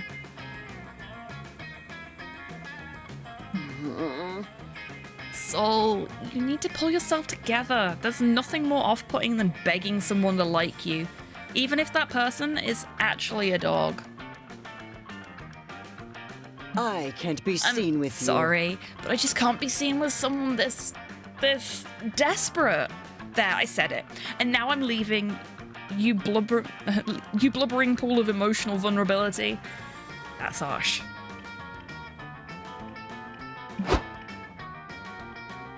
They said they like my costume, but I'm not wearing one, I'm just a goth. Oh no, Ash! You're left alone at the farm. After weeping for 3 hours straight, you realise that you have no idea how to get back to camp. Girl was a devil and the little boy had a witch hat and a dress. Oh, that's so adorable. Kibbles is the only dog you know around here. You ask him how to get back, but it's still super awkward between you two. Also, Kibbles is a dog. Dogs can't give directions.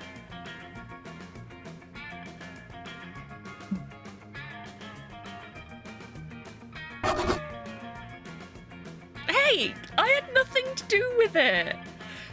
You wander, heartbroken and aimless for days. The warm sunshine of your childhood memories has been ruined, which makes you lose -2 charm and -1 boldness. Oh, I'm so sorry, Soul. That was really sad. I know I choose correctly. Okay, Cypher, are you back?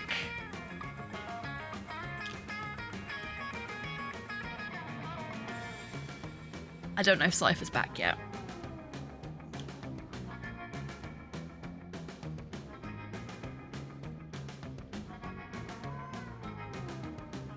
I always try at least, though not much today, like lace up stuff at most. Hey, there's nothing wrong with that. It's the black lipstick, I bet. Ah, yeah. I really need to get into the mindset of an influencer reaper. Yeah, that's the problem, isn't it? Like, my biggest problem when I was playing the first one was that I just went with what felt right for me, but that wasn't necessarily what was right for getting Scott. Then again, pro tip, pro relationship tip, folks.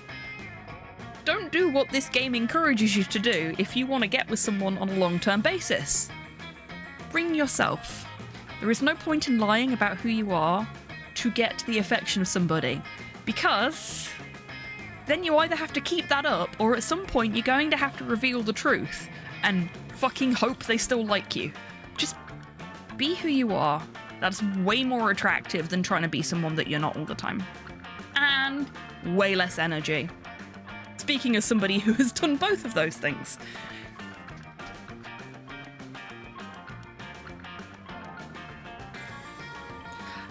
I'm so socially adaptable, I got through these games perfect, but apparently I'm also mentally unwell. See, I'm socially adaptable and I'm really good at doing that in the real world, but when I'm doing something like this, I will apply me to it rather than doing the social adaptation thing, because I do that when I'm at work.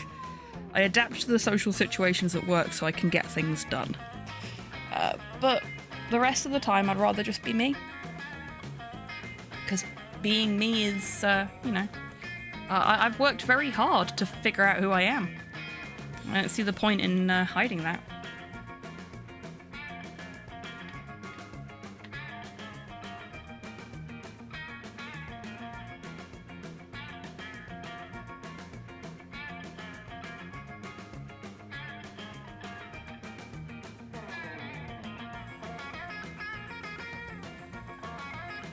A lot less socially adaptable in online interactions. Easier to be honest without the pressure of fitting in. Yeah, that's true. And you tend to find more people that you can gel with online as well. I find anyway.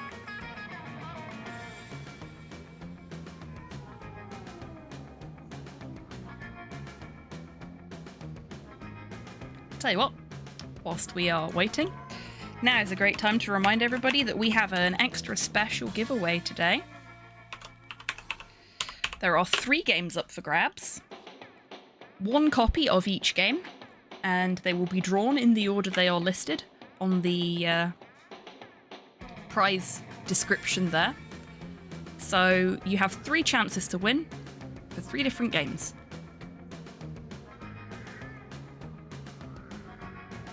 Taking a knife and sandpaper to your personality isn't a great move, unless you just want to pass off as being part of the group for a bit. Yeah, exactly. And I did a lot of that when I was younger. But now I'm older and I actually like who I am. I don't see the point in changing that for anybody else. If people aren't comfortable with who I am as a person, then they're probably not people that I want to spend time with. And that's fine. I'm not going to be everybody's cup of tea. Think of it more like Switch masks. I'm an eldritch entity with many masks on a silver chain to put on. Yeah, that's fair. Hasta with tits. I fucking love that. Bravo. Bravo. Yeah, no, I see what you're saying, Ash, because, like, I used to do the same thing, but I won't do that in personal social situations anymore. Whereas, like, for work and shit like that, I'll do it, but not for this. You're more of a cup of blood and meat than a cup of tea, to be honest with you. Yeah, that's fair. That's fair. And thematically appropriate.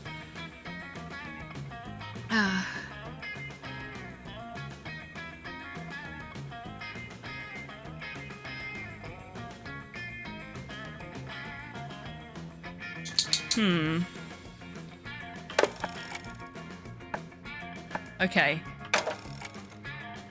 I was wondering if we could, like, pass over Cypher, so we're not waiting too long, because I don't know how long he's gonna be.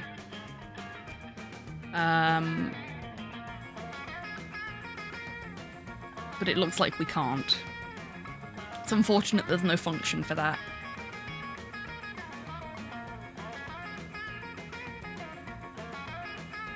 Ah, you know, I get that, Ash.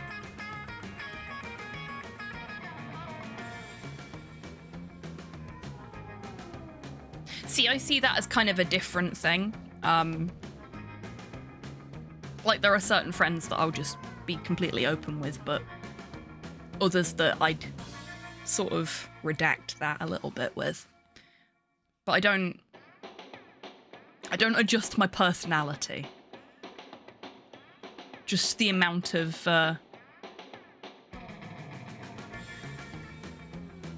yeah, just the amount of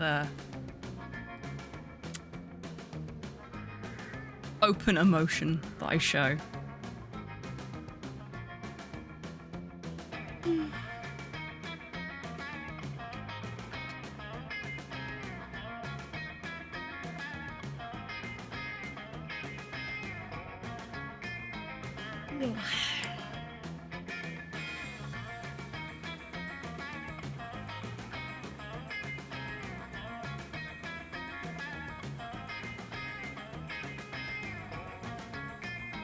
Never realised how much I mask until I started a new job. Yeah, it can be quite a shock to the system, can't it? Like, I think for me, it was working somewhere where I didn't have any friends that really showed me how much I needed to mask in a work environment. Because, like, when I was working with friends, we'd both let our guards down a little bit more. So there was, like, slightly more unadulterated Hobbs in the workplace. And then when I got a job where I'd not got any friends, it's like, okay, all of this is going in a box now until I know what I can let back out. Yeah, that's fair, Alex. I'd be the same. Ash, thank you very much for the treat for me. And for Chibi Tan, who has already had theirs, or Chibi Mothman, if you prefer. Mine is a ghost. Big topics, have a sweetie for it, thank you very much. Little bit of sugar to help the medicine go down, as it were.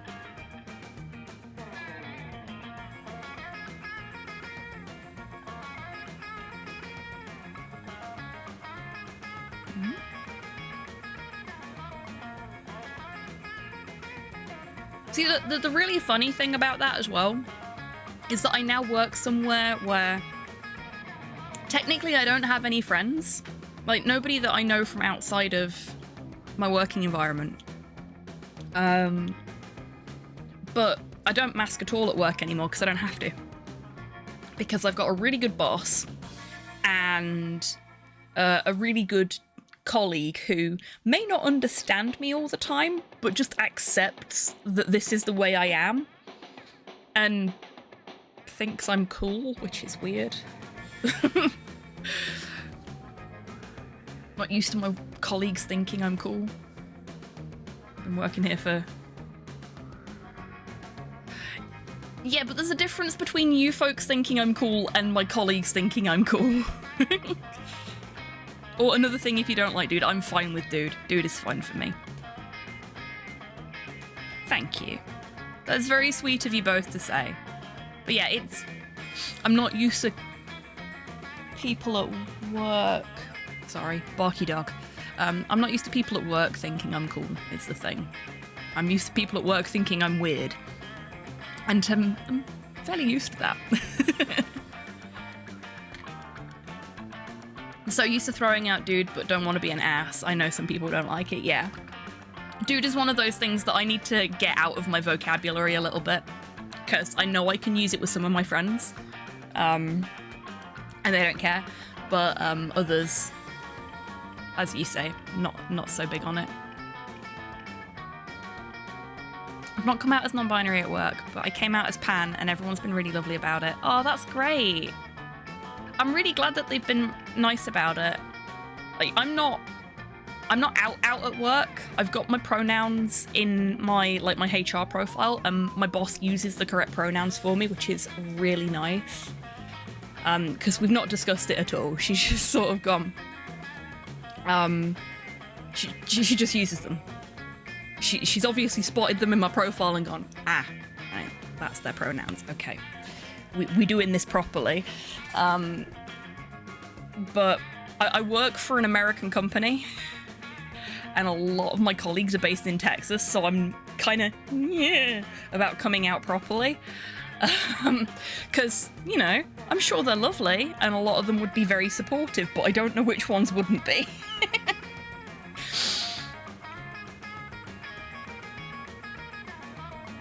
Honestly, you'd be surprised how much, like, people are cool with most LGBT things. The media and shit online really warps it for us. Yeah, I know. Most people I've met, at least in things, either don't care or are just like, oh, cool. Yeah. Like, one of my old workplaces, they were... Oh my god, they were so bigoted. I'd never, ever would have come out there, because... that would have just eviscerated any chance I had of any kind of career progression or anything. But I don't work there anymore, so it's fine. Texas, we all know what comes from Texas. Because, you know, it's Texans. Yep. Yep. Exactly. Some places just feel unsafe and it's not nice. Yeah, exactly. And we all have to make the decision, like, do we feel safe here? Do we feel that we can let this part of ourselves be known? And if you don't want to do that, you don't want to do that, and that is perfectly fair and valid. And nobody can take that away from you. Nobody should take that away from you. It's your story to tell, and you tell it to whoever the fuck you want. If I had, like, decent money, I'd move somewhere gayer. Something I've been desperately trying to drill out on my mind. Yeah. Not Brighton, though. Maybe Bristol.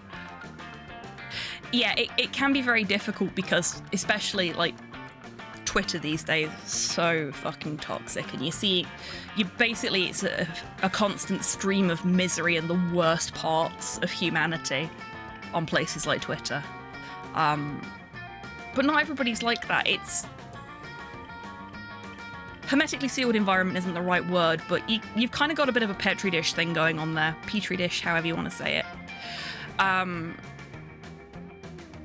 The bacteria breeds in that environment, in that sealed environment.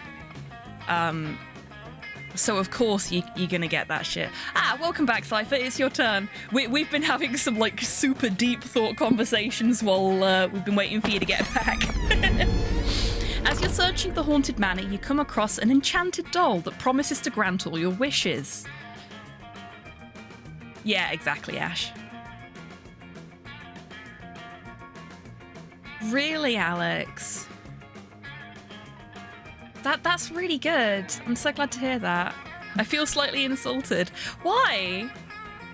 Cool, you take it. It possesses you, of course. We just started talking about, like, identity stuff while we were waiting, that was all. Turns out the spirit that was inside it is exactly like you in every way, so nobody notices the difference. Ouch.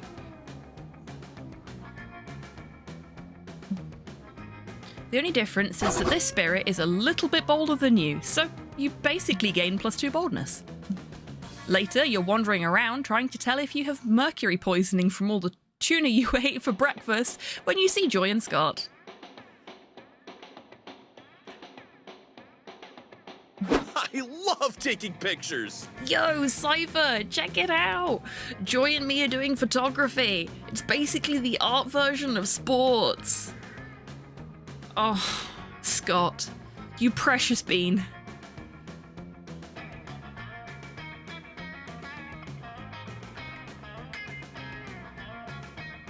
She's a Ray punk.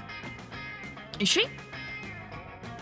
Yep, we're taking a photography class together. This week we're supposed to capture the majesty of nature. What would you say is more majestic? A small bush or a small shrub? Huh. Okay. You seem to have, like, different images to what we're getting, and I don't know why. Is it DLC or something?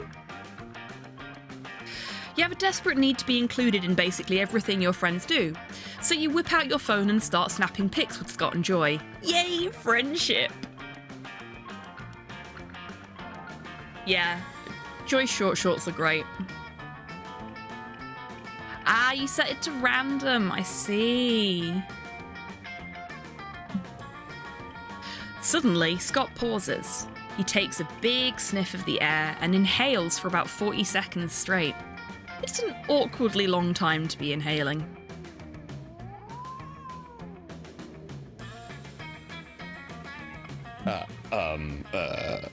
I thought something smelled kinda off. Joy, you okay? You smell sorta stressed out. Like that time I asked if I could eat macaroni just using my butt. Oh, Scott. Honey, no. Ugh. Huh? Oh, please don't smell me. Thanks.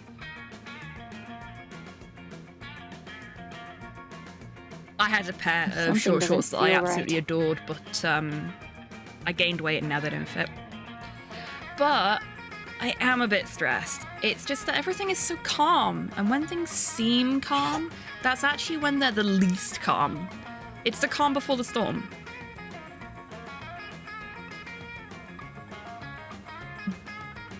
When there's no obvious evil encroaching, that just means the whole world is about to be blindsided by the biggest threat imaginable. We should be more worried than ever.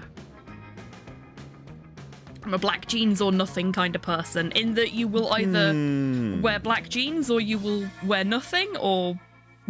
well, not nothing, actually. Yeah, there we go. You think maybe you saved the world so much you got used to saving it? Maybe you're just not used to chilling out. Oh, fucking... just at me next time, Scott. Christ. No worries, Tabby. She's trope savvy. She is. We've got a smart one here. It's like me in footballs. When I see a football, I want to catch it, but somebody has to throw it first so that it needs to be caught. Took me a while to accept that. Oh. Okay, he's redeemed himself from the butt macaroni now. Psh, no way. This is not about me and my emotional defense mechanisms. There's definitely an ancient evil lurking just beneath the surface somewhere around here. Sometimes you gotta air out the schmeat though, that's true. Like, for example, look at these pictures. If this were a normal episode with the Coven, we'd spend the first 2 minutes taking photos and setting up some B-plots.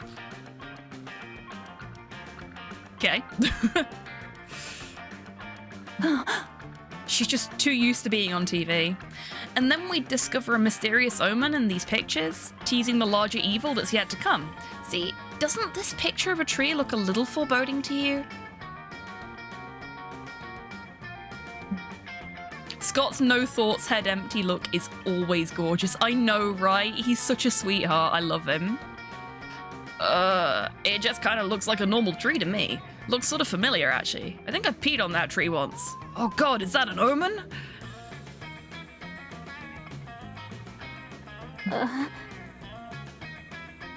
Okay, so maybe that's not an omen, but what about this photo of a sunflower? At first I thought it showed off the elegant symmetry of the flower, but shit, it might be an omen.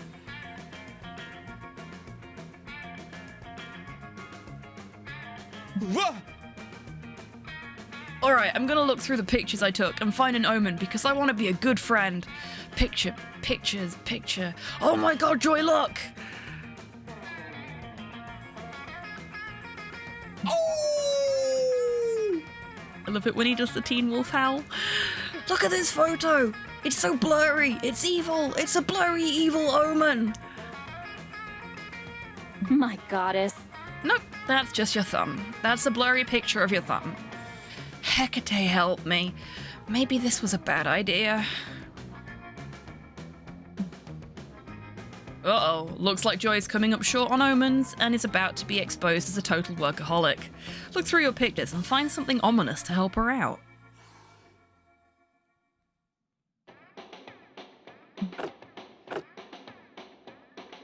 Okay, so we've got a flock of birds. And high-resolution images.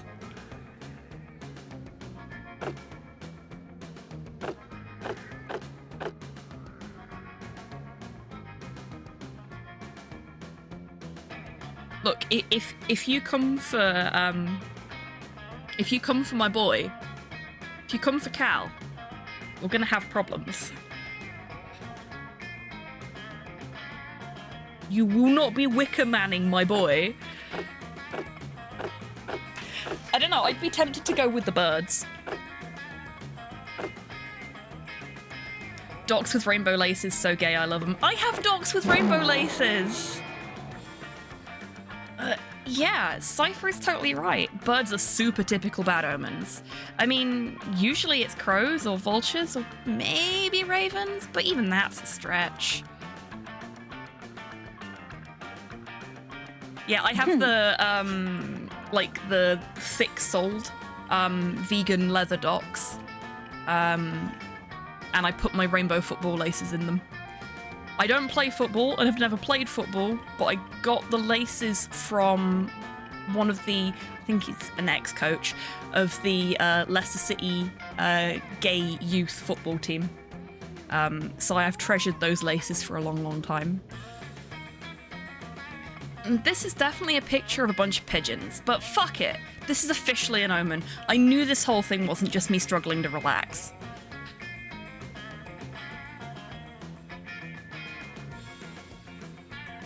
Woohoo! Yeah, I'd love to get mine to that point, Tidders, but it's gonna be a while before I do. Wait, so this is an omen? So that means we get to connect the dots? Oh, baby. I love him. I love him so much. Yes, yes, yes, yes, yes. I love connecting the dots. I even keep a marker on me at all times, just in case I need to do a prank or in case I need to connect some dots. Okay, so I'm gonna let you folks in on a little secret. I was watching Flint Stride's stream during my lunch break, and we ended up having a conversation about, oh, for fuck's sake, PSY.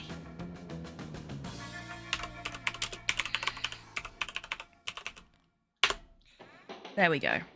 Tried to do a shout out and everything went horribly fucking wrong there because OBS was being a butt. We ended up having a conversation about our preferences when it comes to like romantic partners, and I basically went, look, it's either head empty or can destroy me mentally. There is no in between. And I think we've surmised that beautifully during this stream so far. Come here, you crazy dots. I'm gonna connect you all together with all of your dot friends. Escape is impossible. Thank you for waiting until I came back to the game, Cypher. You, Scott, and Joy spend 2 hours carefully connecting all the pigeons in the photo together. Turns out there was a message hidden in the dots. It reads... Beware! Cypher is too hot and sexy. Smooch at your own risk. I think you're in there, Cypher.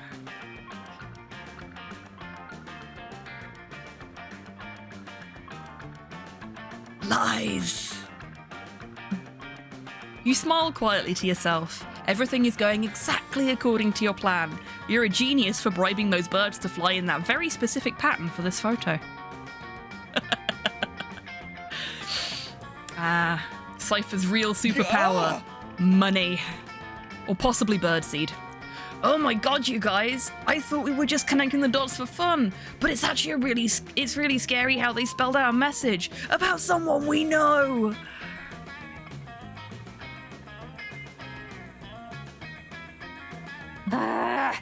Yes, you're finally getting it.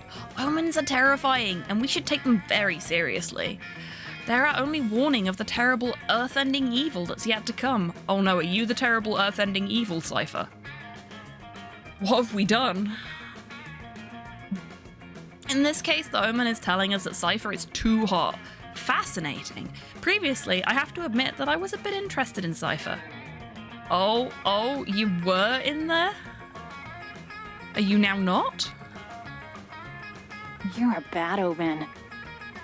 But apparently we need to be extremely wary of getting close to Cypher, because his hotness is clearly the sign of an ancient evil. I'm sorry, Cypher. I didn't know it was going to turn out this way. Good plan. Geez, this omen is really scary. I'm officially adding omens to my list of fears, along with fireworks and never meeting my dad. Oh, Scott. Oh.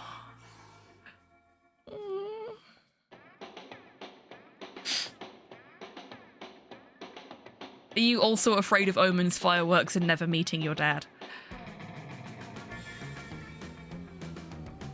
Or did you mean about the being a bad omen thing?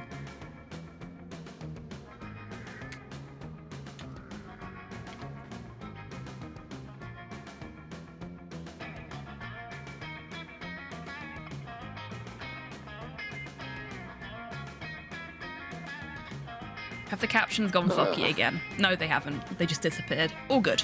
Whew. I'm a little bit panicky about the captions tonight because they're being sunset today. And I don't know when. It's okay, Scott. Just stick with me. I've saved the world loads of times from tons of omens. Let's get out of here. Cypher is clearly radiating some evil vibes. Oh, Cypher. Fuck. You spent a lot of money bribing pigeons for this silly plan. Just to get your friends to think you're hot. Those pigeons totally scammed you. Scammed by pigeons. Scott also draws on your face with his marker, just to make sure you're as unhot as possible.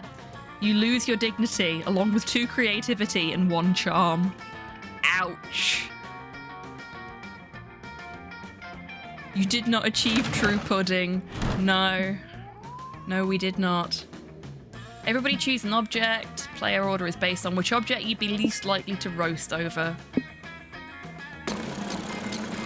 Good stuff, Cypher. Oh, you're going first this time.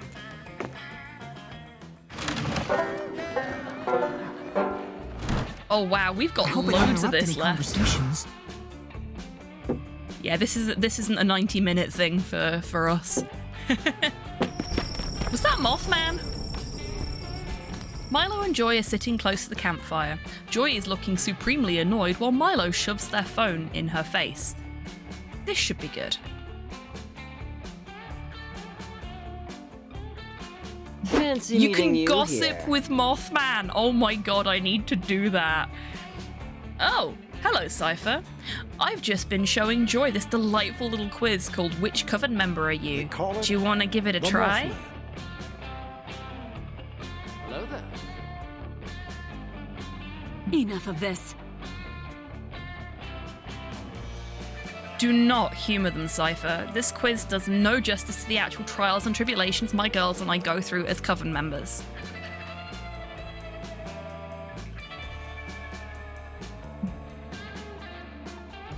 Oh yeah, if anybody in chat needs a Blue Sky invite, I think I've got a few now as well, so just give me a shout on Discord. Oh, don't be so cranky, these questions are fun! Listen to this one. If you were a flavour of ice cream, which would you be?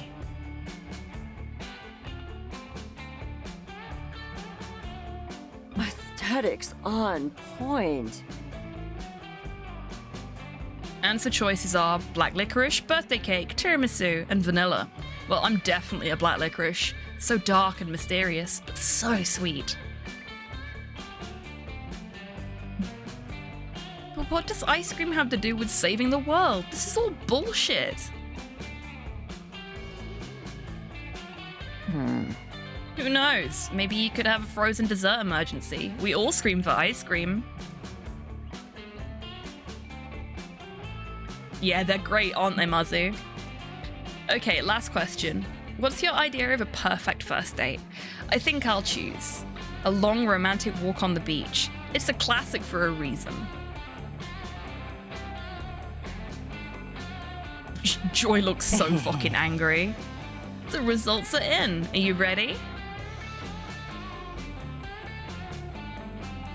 I don't care. Hashtag slay. Oh, I got Joy Johnson Jahima. Jojima even. There we go. Oh, that makes so much sense. I'm such a joy. Painfully glorious. Yeah, that is a good description for them. What? No way. I'm Joy Johnson Jojima. There can be only one.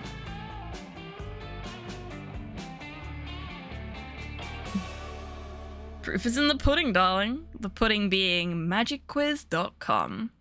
Do you want to try? I wonder if that's a real website. You know what? Fine. I'll take your quiz to prove that it's dumb and predictable and... Joy, you better not decapitate my dreamboat. This cannot be for real. Wait. I got faith? Uh-oh. Oh my god, that makes so much sense. You're a total faith. Uh-oh. No, I'm not. I'm literally actually Joy. Connection error, remote player disconnected. Who did we lose? Oh my god. RIP game, yeah.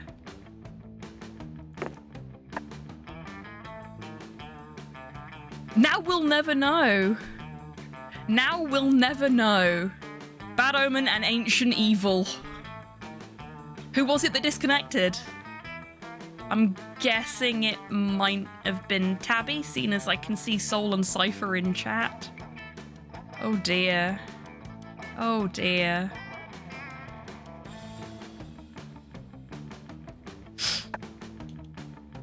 Either that or Joy just got so angry that she destroyed the game.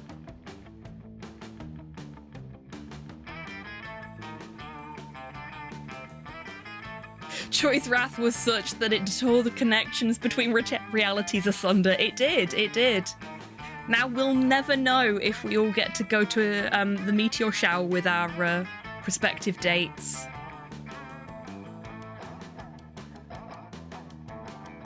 Because it is also like 8:15, so I'm not gonna start another 90-minute long game.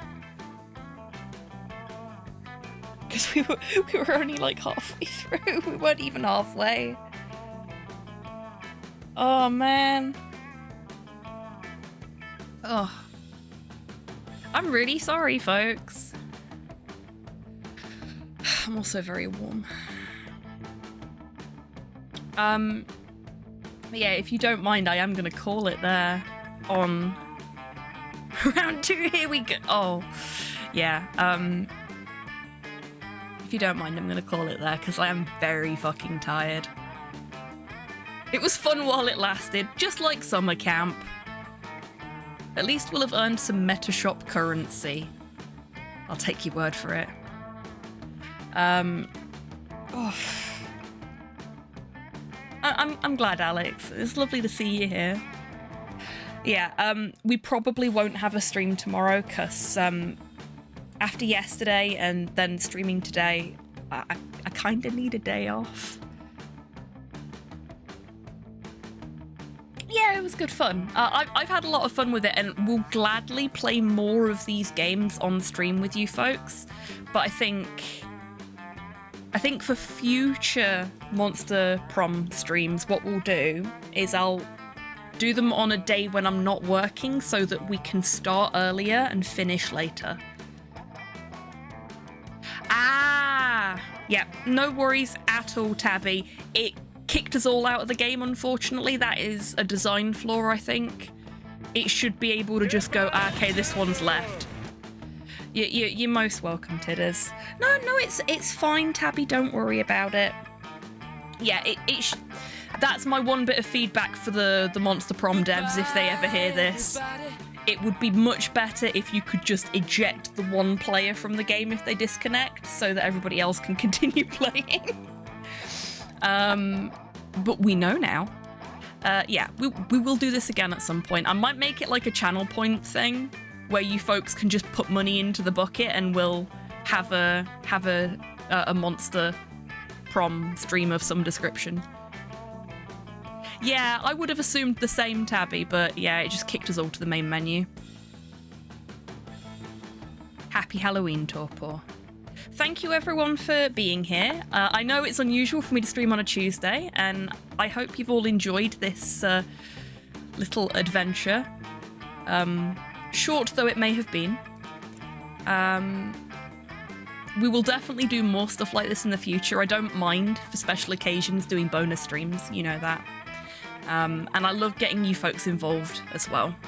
Now, before we all disappear, there is a giveaway active, and it's a big one. So, 'twas indeed an adventure, it was. I am gonna take us through to the ending screen.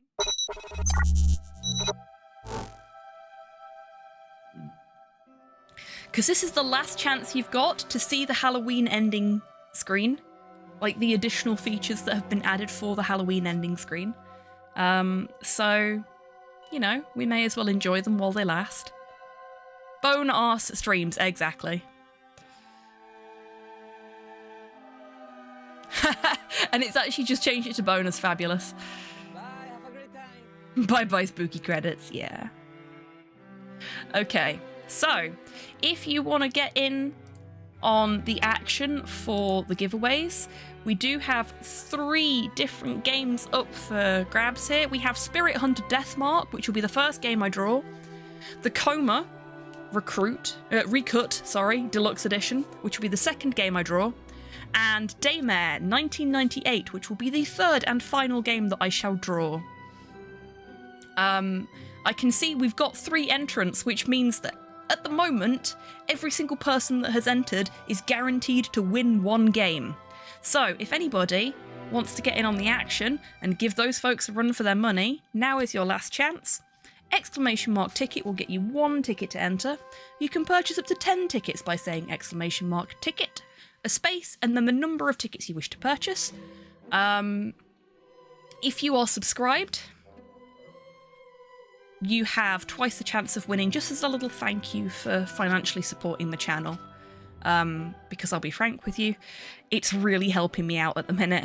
Things have been a little tight lately, so the payouts have been a boon when they've arrived. Yeah.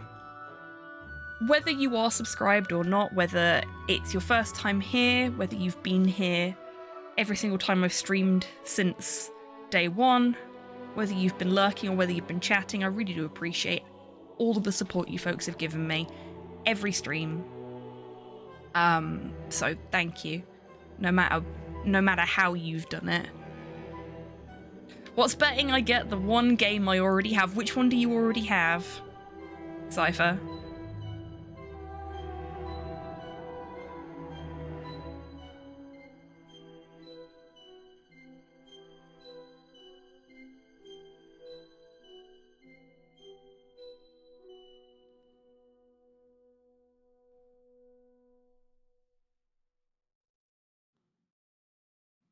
You already have Spirit Hunter. Okay, well, we'll see how it goes. We'll fudge it if we have to. Or maybe you could trade games with one of the other winners. Anyway, I'm going to count you down. If you do want to enter, this is your last call to enter. You have 5, 4, 3, 2, 1, and a little bit for the lag. The giveaway is closed.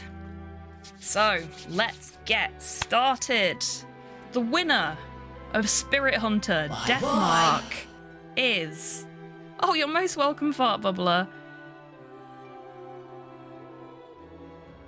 Tidders, congratulations, you have won yourself a copy of Spirit Hunter Deathmark. I will send you the code a little later. The winner of... Brain fart. The Coma Recut Deluxe Edition is... Cypher! Congratulations, Cypher! Which means the winner of Daymare 1998 is... Mazu! Congratulations, everybody. I will send you your codes. Congo raps to the others. Indeed. I will send you your codes after the stream has finished up.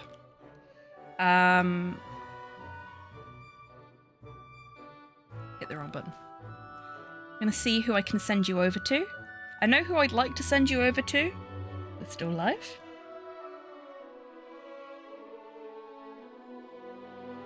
But I don't know if they will be.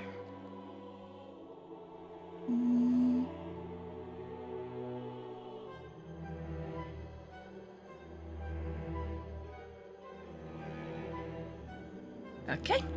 We are going to go and see Longfriend. I'm pretty sure every single one of you is already following Longfang, but just in case...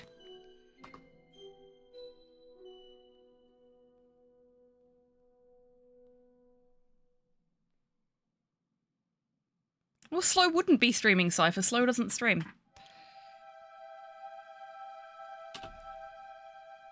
Okay.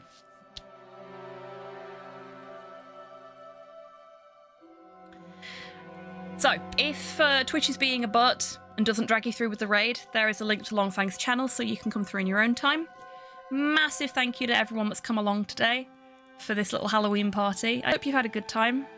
I know I certainly have, though I am knackered now.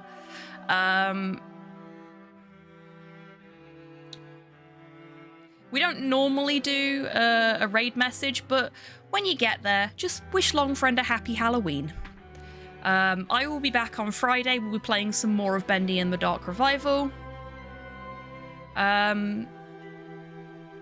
Seriously, thank you again, everyone, for being here and for supporting the channel, just generally speaking.